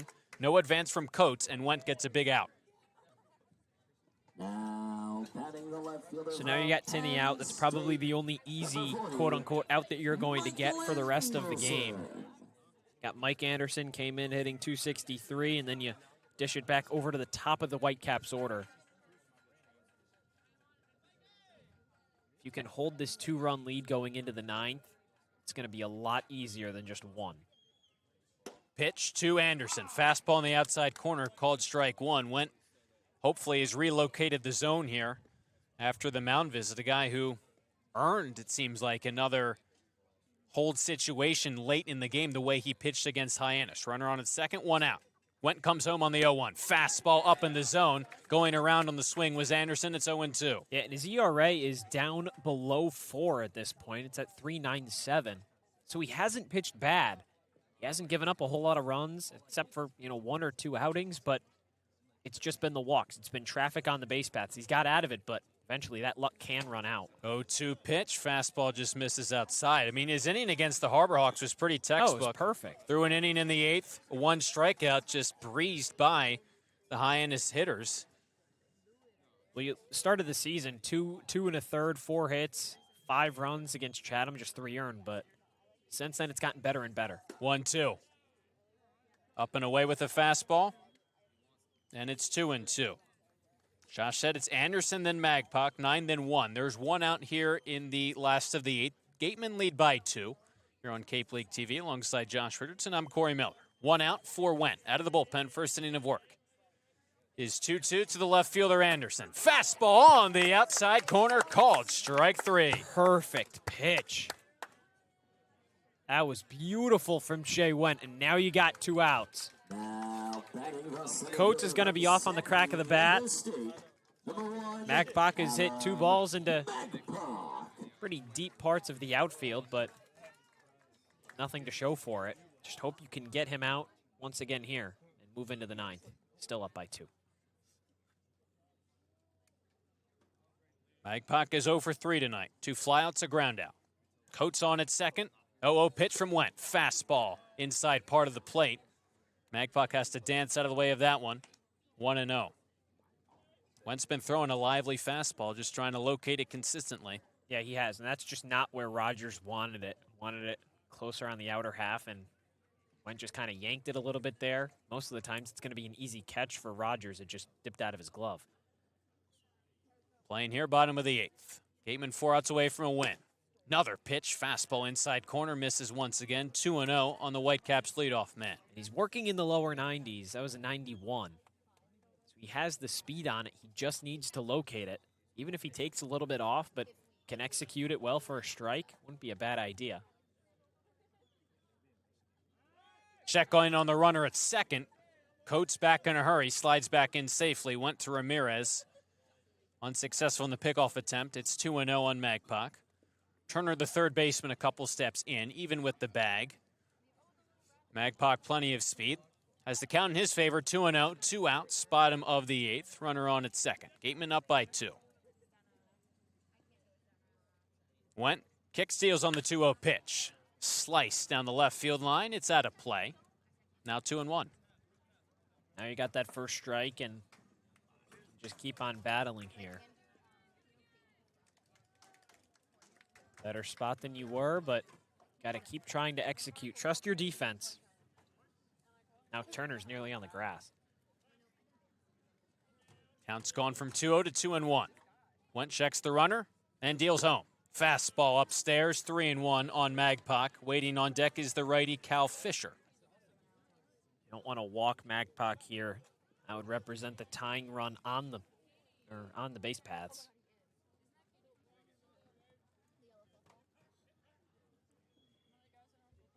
It's 3-1. Pitch to Magpok. Fastball upstairs. Magpok works a 5-pitch walk to put 2 runners on for Cal Fisher. Tying run on base for the Whitecaps. And again, Cory, both of these runners in the 8th have come on the walk.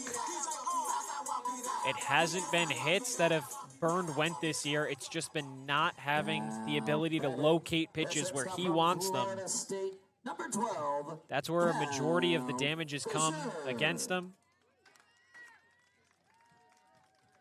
And he's facing a guy now in Fisher who's walked twice tonight. A strikeout followed by 2 walks. He gets the platoon advantage back. Fisher came in a .244 hitter, homer, 9 RBIs. There's 2 outs in the bottom of the 8th, 2 on. First pitch of this at-bat, fastball, sails high. Look, and you can't tempt fate at this point. You just need to go after him and hope that it's a well-executed pitch enough that it can induce some weak contact. Your defense can make the play. Just get this out. 4 outs away from a win. Pressure-packed situation. Throw behind the runner at first. Just back safely. Gatemen thought he had him. Ooh, I did too, Cory. Went to McHugh, who applied the tag. Nice move by the first baseman. A situation, first and second, 2 outs, not holding the runner on. Slipped in behind Magpok. Safe at first, says Anthony Brunetti. We play on in the bottom of the 8th. Wendt looks at the runner at second, fires home. High pop-up. Out of play behind home plate, 1-1. Ryan Smythe jumped out of the Gatemen dugout. He had the same view as us, if not a better one. That was a close play. Really 50-50, but Brunetti was right there. Would have been a huge third out for Wendt. Issued a couple of walks. That's how he allowed the 2 base runners. And out away from ending the inning, though. Pitching here against Cal Fisher, the shortstop. Comes home. 1-1 pitch. Just misses. A little bit above the belt. It's 2-1 on Fisher. And Cory, we're at a point in this game where one swing flips it on its head. That is just not what you want to happen if you're Wareham. You have to execute here against Fisher. As a hitter's count, 2-1. Pitch from Wendt, fouled straight back. Wendt has just been consistently firing in that fastball. He's missed, obviously, a handful of times, but he's a strike away from getting out of the inning. And Rogers was pumped about that. He pumped his right fist about 4 or 5 times after that foul ball because he knows that when Wendt gets to 2 strikes, he has free reign of the plate anywhere, really, to locate a pitch. It was just difficult to get to that point. Now's the time to execute here if you're Wendt. 2-2 with 2 runners on. 2 out. Just misses beneath the zone and outside. Count goes full on Cal Fisher. Both runners are released with the pitch up coming from Wendt. This is the pitch of the game right here if you're Shea Wendt. This is the pitch of the game. Find a way to execute. It's the most pressure, really, the Whitecaps have had on the Gatemen when they've been at the plate. Runners on first and second. Full count, bottom of the 8th. They take off, pitch. Fly down the right field line, drifting foul, and out of play. And They'll do it again. And if that's the battle, then that's the battle. Try and blow something by him if you can. Maybe you've used a lot of fastballs if you're Wendt. Maybe work on an off-speed, a breaking ball. Just try and keep Fisher off balance. But if you do that, you have to locate it and locate it well enough to induce some weak contact or just a swing and a miss.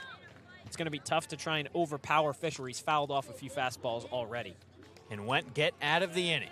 First and second jam. Another payoff pitch on the way. He misses outside with the fastball. That'll load the bases for Alex Sosa.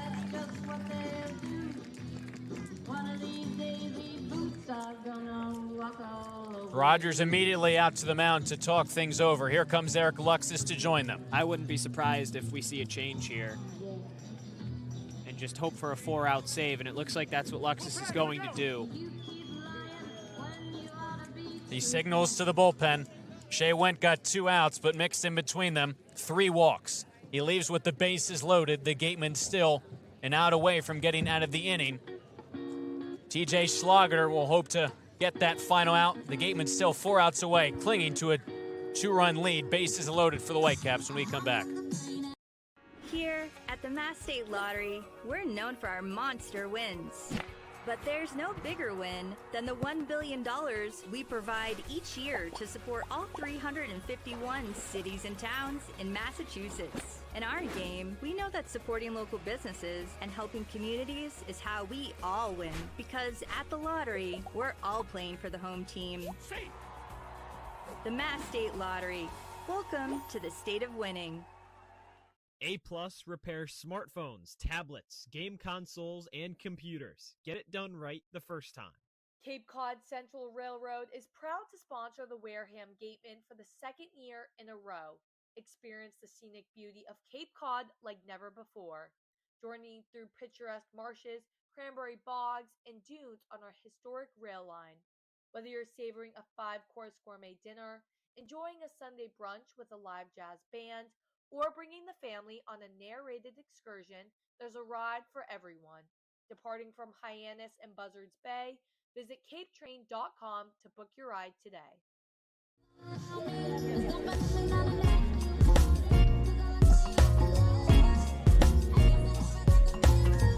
The pressure has ratcheted up here in the bottom of the 8th. Shea Went came in, got 2 outs, but walked the bases loaded.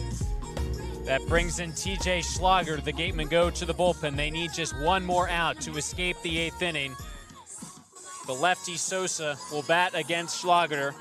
3rd man in the order. Schlager's been nails for the Gatemen. 1-0, 3 games out of the bullpen. Just 1 earned run, 5 1/3 innings, a 1.69 ERA from a lefty out of Louisville. Only needs 1 more out to escape the jam. He's been great, and this is the arm that you go to in this situation. The bad news is the jam that Schlager gets placed in here. The good news is that if Brewster doesn't come away with a score, this is the type of inning that can just deflate you offensively, because it will feel like Brewster had so many chances to get those runs across. If Schlager can execute, he has the platoon advantage, lefty on lefty against Sosa.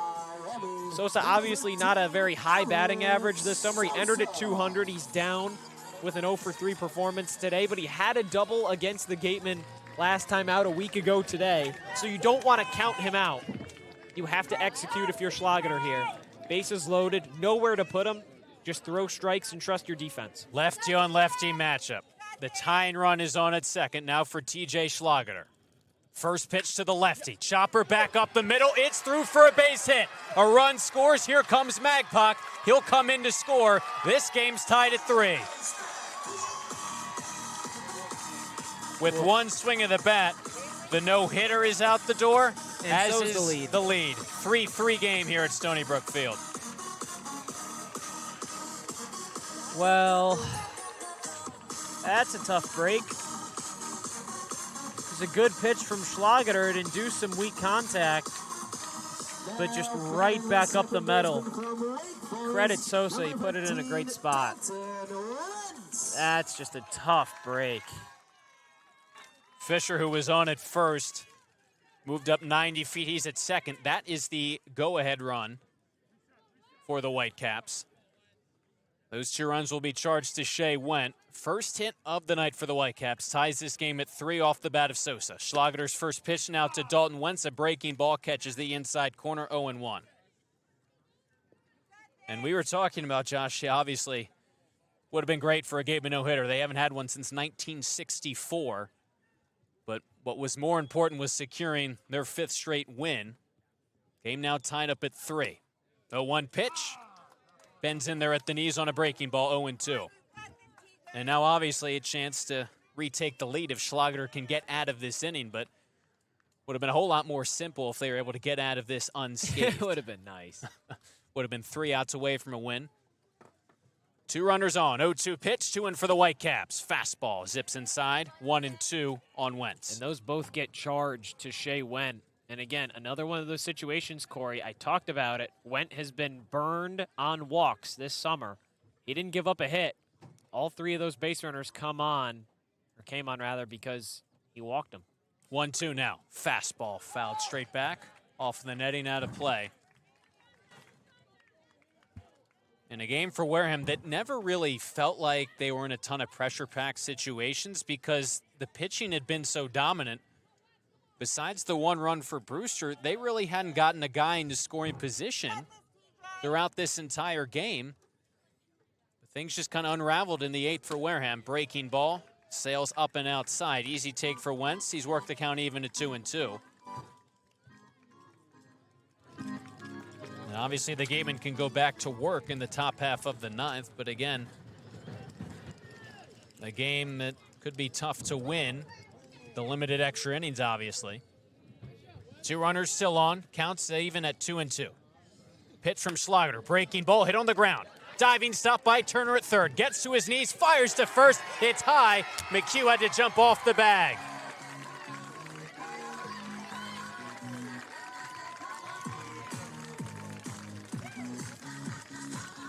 Looked like the throw might have beaten Wentz, but it didn't matter. It pulled McHugh off the bag. And Turner came into this game as a defensive replacement at third after Randall exited with a migraine. That reloads the bases, and the go-ahead run for the Whitecaps is 90 feet away. I mean, that'll get charged, at least it has on the Stony Brook Field scoreboard as a hit.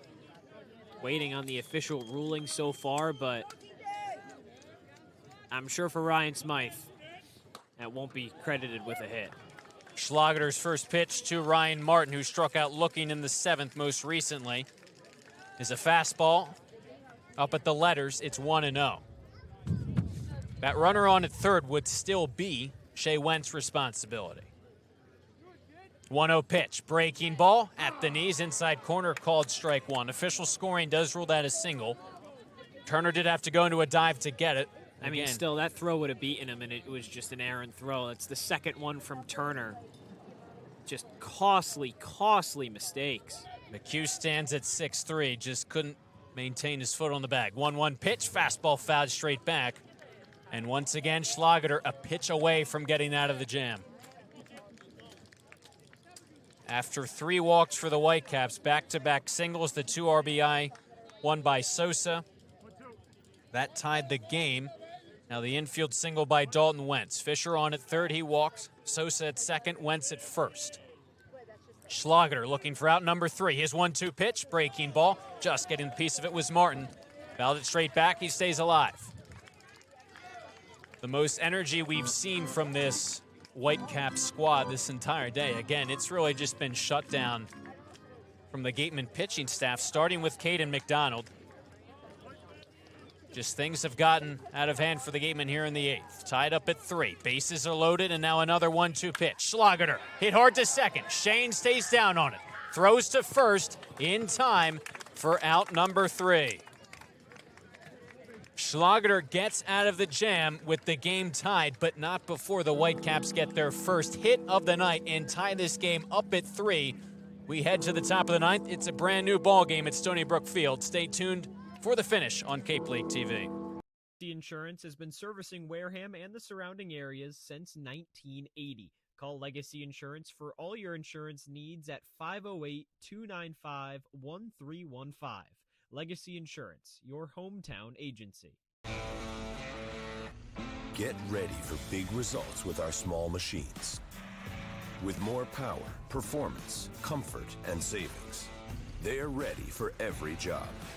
And we're ready with plenty of inventory, the best support in the business, same-day parts availability, and locations across the Northeast. So you can always be ready to work. Milton Cat, always ready. When it comes to protecting your home, car, or business, Trust the team that's been covering our community for generations. For personalized coverage and service that you can count on, the choice is easy. It's Morse, of course. Visit morseins.com today. Kinnear, I think, right?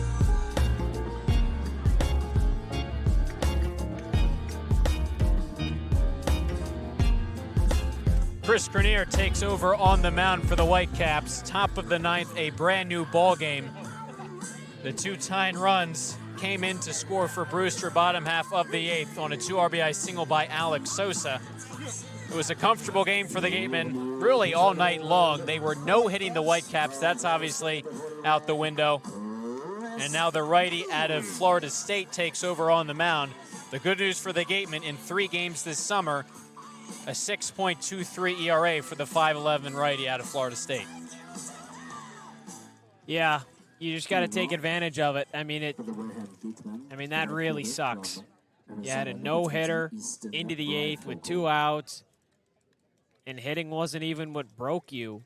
It was the 3 walks from Shea Went, and then Schlageter gave up the single, but now you got to get it back. It begins with Easton Breifogel. First pitch he sees, fastball swinging. Just got a piece of it off the end of the bat. Weak number foul behind home plate.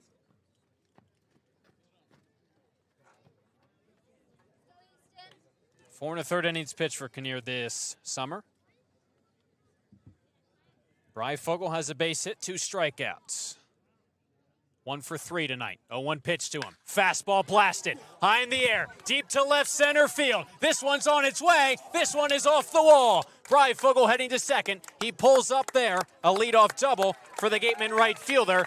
In scoring position begin the 9th. Oh, I thought that was it, Cory. I thought that he got it back in one swing. Wow, what a swing from Breifogel. He's on second. Good leadoff double. He has speed on the base path, so, I mean, maybe he wants to try and swipe third. He definitely could at least try. Van Sheen already did that today. Swipe third, that is, off of Sosa. But you've got Ramirez, Turner, and then Hayden Yost coming up to bat for the Gatemen. Barring a double play, those are going to be the 3 due up just to try and get him in. I thought that left for a second. I thought it was going to leave. About a yard or so away from it. Just missed it off the base of the wall, left center field. So now here's Ramirez. Single his last at bat. Corner infielders are in, guarding against a bunt. Righty on righty matchup. In his 3rd game, Ramirez shows bunt, gets it down. Right to the first baseman, Priest. His only play is going to be to first. Up to third is Breifogel. He's 90 feet away. Great play from Ramirez. Great bunt.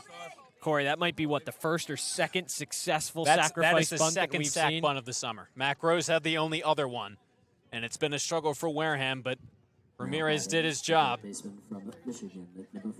And now you have somebody whose bat hasn't been as hot, but for a week stretch was the hottest hitter for the Gatemen, and he just needs to put something into the outfield. I would imagine that Breifogel is probably going to run on anything that can get hit medium depth or better. The infield will come in for Brewster, obviously. Go-ahead run 90 feet away.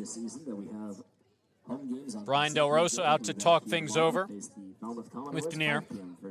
Breifogel, the leadoff double. The bunt by Ramirez advanced him to third, and now Colby Turner. Again, came into this game as a defensive replacement for Braden Randall. A ground roll double for him in the 5th, a line out in the 7th. A couple of tough plays for him in the field.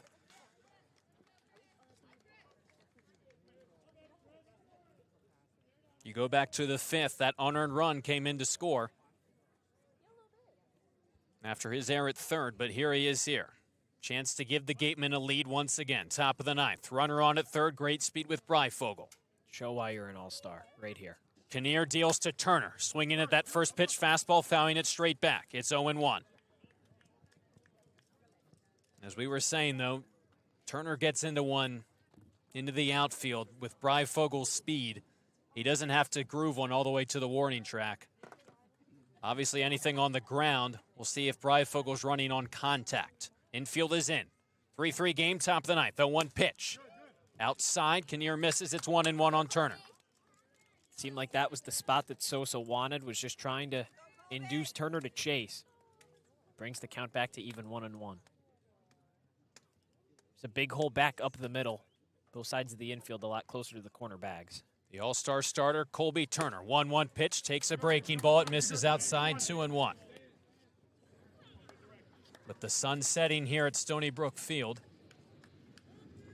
light could be an issue relatively soon. No lights. Playing here top of the ninth. Gatemen trying to score here, end it in the bottom half. Bryfogel's 90 feet away.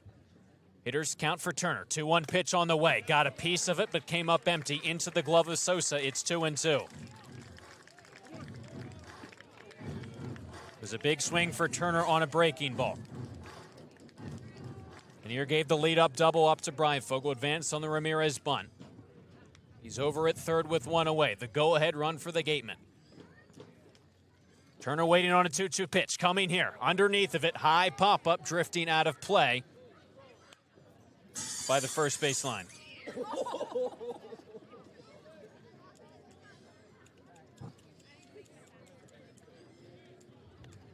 Easton Bryfogel 90 feet away.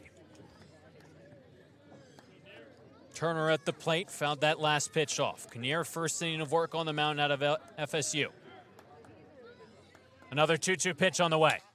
High fly ball, shallow left field. Anderson comes in, he settles under it, he makes the catch. Here comes Bryfogel, dashing to the plate. The play there, he's safe!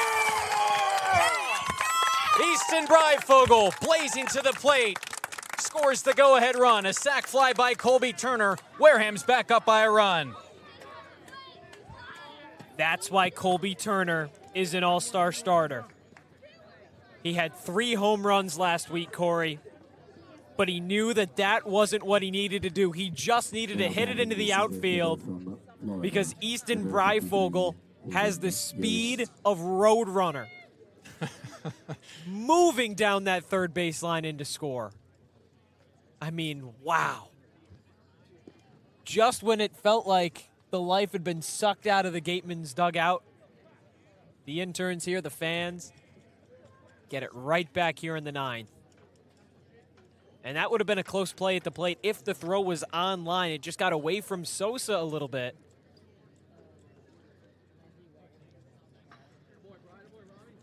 Looks like that will be it.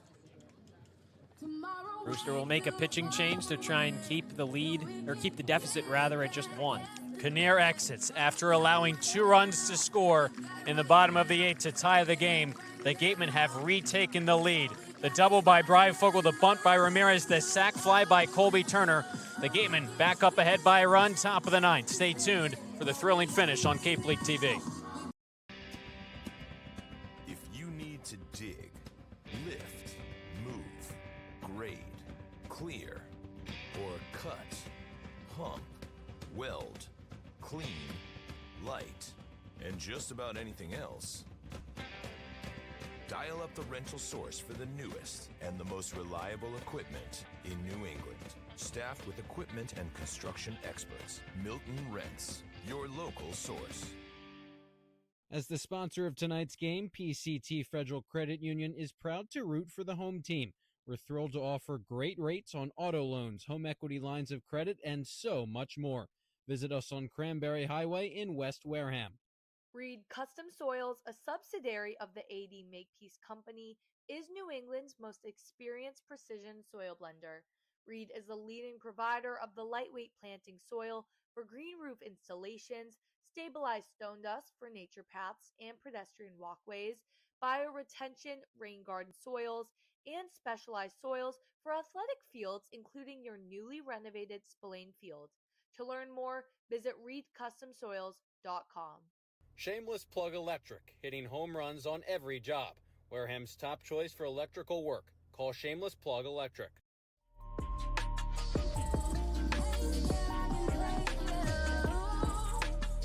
What a game from Stony Brook Field. Top of the 9th, the Gatemen gave up the lead. Their first hit, they surrendered in the 8th. The Whitecaps came all the way back to tie the game up at 3. Bryfogel began the 9th with the double. The bunt by Ramirez to get him to third. Scored on a shallow sac fly by Colby Turner. Philpott Out of Florida, Alex Philpott, the big 6'6" righty, takes over, facing Hayden Yost, a defensive replacement for the Gatemen. His first at-bat, replaced Hunter Carnes, takes a fastball up and away, ball one. I mean, Josh, that fly ball from Turner not hit far at all. And there were very few people that could have scored on that, Easton Breifogel being one of them. Philpott into the line, the 1-0 pitch. Another fastball misses high and outside. Well, it helped that the ball got away from Sosa behind home plate. That was obviously a main part in it, but I mean, it seemed like it would have been a close play, but it seemed like Breifogel would have beaten the throw anyway. But even still. On 2-0, Philpott rifles in a fastball. It's 2-1. I don't know if there are more than maybe 2 or 3 other guys in this Breifogel, team. Ramirez, maybe Van Shayen. There's not a lot. 2-1 with no one on, 2 away. Yost gets a piece of it. Squibb straight back. It's 2-2. Chase Cruson maybe, but I mean, I don't know. I don't know. When you think about the depth of a fly ball needed to score a runner at third, that is probably about as shallow as you can get. And there was no hesitation either, because Mike Mobbs was saying, hey, you're going. And Breifogel was ready to tag up. And if he waits an extra half second on that, I don't know. 2-2 to Yost. Breaking ball, hit on the ground, right side. Right at the second baseman went, stays down on it, throws to first in time for out number 3.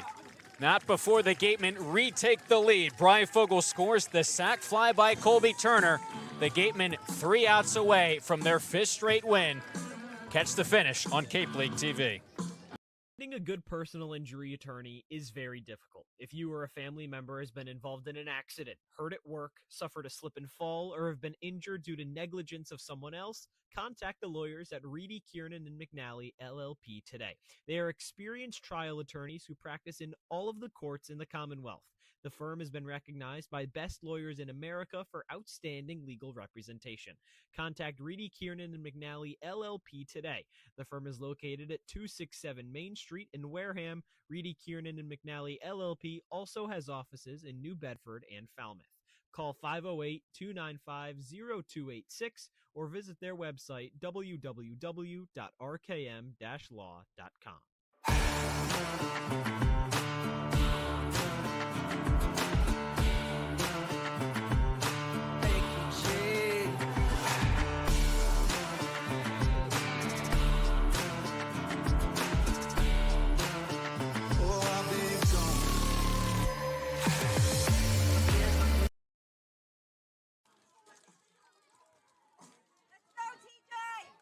The Gatemen came into this game having won 4 straight. They're 3 outs away from a 5th. Schlager back to work, bottom of the 9th. It's a 4-3 Gatemen lead. Dealing a breaking ball low to Colin Priest. Priest, Coates, Tinney. 6, 7, 8 for the Whitecaps, down to their final 3 outs. Schlager's 1-0. Another breaking ball. This one misses up and in. We just talked about it a little bit during the break, Cory. Light starting to become a little bit of an issue here. Sun is definitely setting. I mean, it's 8:10. Game's been going on for 3 hours plus.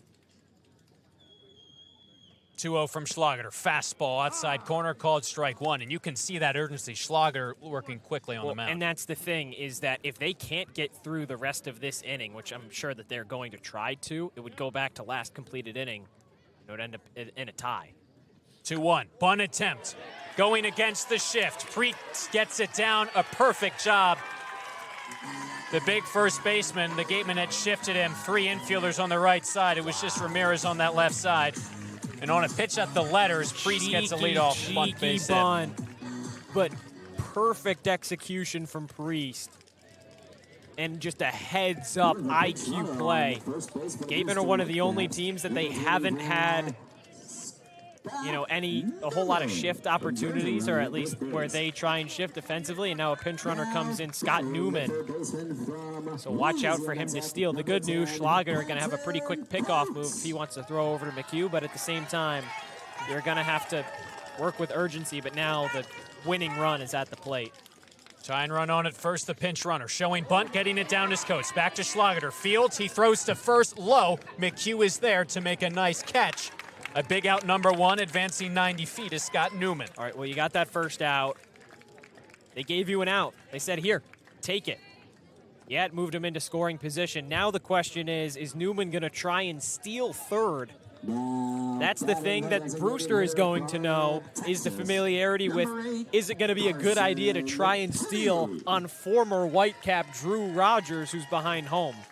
That's going to be the big question. Do they try and get 90 feet closer with less than 2 outs? As a loose baseball comes onto the field from the Whitecaps bullpen. The Whitecaps seemingly playing for the tie, knowing that given the sunlight or lack thereof, it's unlikely a game would be decided in extra innings. Well, you never know. That tying run in Newman on at second base, the pinch runner. Now it's Carson Tenney, 0 for 3 tonight. Schlager's first pitch to him, fastball on the inside corner, called strike one. Draws jeers from the Whitecaps dugout. Gatemen will take it. Schlager came in for Went in the 8th. Got the last out. Now here in the 9th. 2 outs away from a win. Kick steals 0-1. Fastball fouled off of the helmet of Rogers. As for new ball, he's fine. It's quickly 0-2. Anything that Tenney can hit in the outfield here is probably going to score Newman from second, but the good news is Tenney's batting average is under 100 right now. It's all the way down to .087. So take advantage. Behind in the count, 0-2. Pitch from Schlager. Weak nubber. Drifts behind home plate and foul. He barely got a piece of that. But you're still ahead 0-2. If you can get this guy out. Mike Anderson has struck out all 3 at-bats so far tonight. You could say he's due, but you could also say, well, you know what? The Gatemen pitching staff is just going to try and finish the job. Schlager looking for that second out. Battling here against Tenney. Runner on at second, 1 out. The lefty kicks and deals. Swing and a miss! Got him with the changeup. Gatemen and out away. It brings up Mike Anderson, the righty.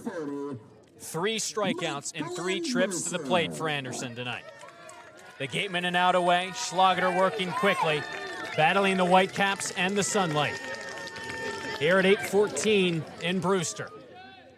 Can the Gatemen get win number 5 against the Cape League's top team right now? First pitch, fastball blown by a swinging Anderson. It's 0-1. That's 1. 2 more.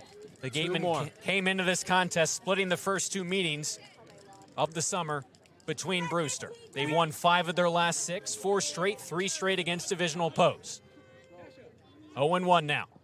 2 outs. Pitch to Anderson. Popped foul. 1 more. And now they're going to rule catcher interference on Drew Rogers. Wow. Anderson gets down to first. Ryan Smythe is not objecting. And we haven't seen that called in a game for the Gatemen all season. No, not at all. That'll be an E2. And that keeps things alive for Magpok.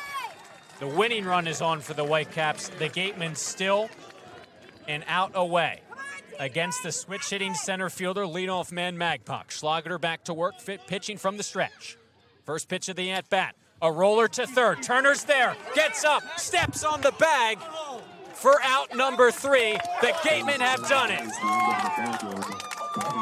They hang on in the 9th, retake the lead after they gave up a 2-run lead in the 8th. Brewster comes back, breaks up the no-hitter. The sac fly by Turner in the 9th. Schlager shuts down the door in the 9th. It is 5 straight wins for the Gatemen. 5 straight, 6 of 7.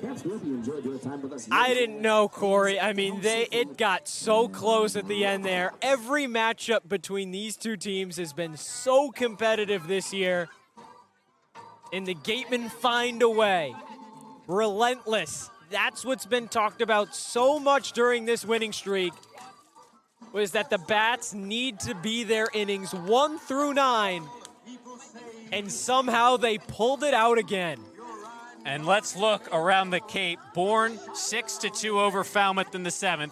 Whitey and Hyannis, a tight game, 4-3. You know Red what that Sox means. Over Harborhawks. If both of those scores hold out, Gatemen will leapfrog both of those 2 squads and take their spot atop of the division. Cotuit came in with the same amount of points as Wareham. They're up 2-1 over Chatham. So if Cotuit wins as well, Falmouth and Hyannis win. A two-way tie. But the Gatemen have done their part. There's a lot of baseball. There's a lot of baseball left to be played tonight. Anything can change. There's so much that can, get just interesting in the end of baseball games. We certainly had that here tonight. So you never know, not until all 27 outs have been recorded, but you said it, the Gatemen did their part. another win, 5 straight, move on to tomorrow, head back home to Spillane with a smile going from ear to ear. They outlast the Whitecaps with the sun setting here in Brewster. They're back in action tomorrow against the Harwich Mariners, 6 o'clock, first pitch from Spillane Field. Until then, for Chuck Luarasi, Abby Smith, our producers, Rayna, Maggelet, our sideline reporter, for Josh Richardson,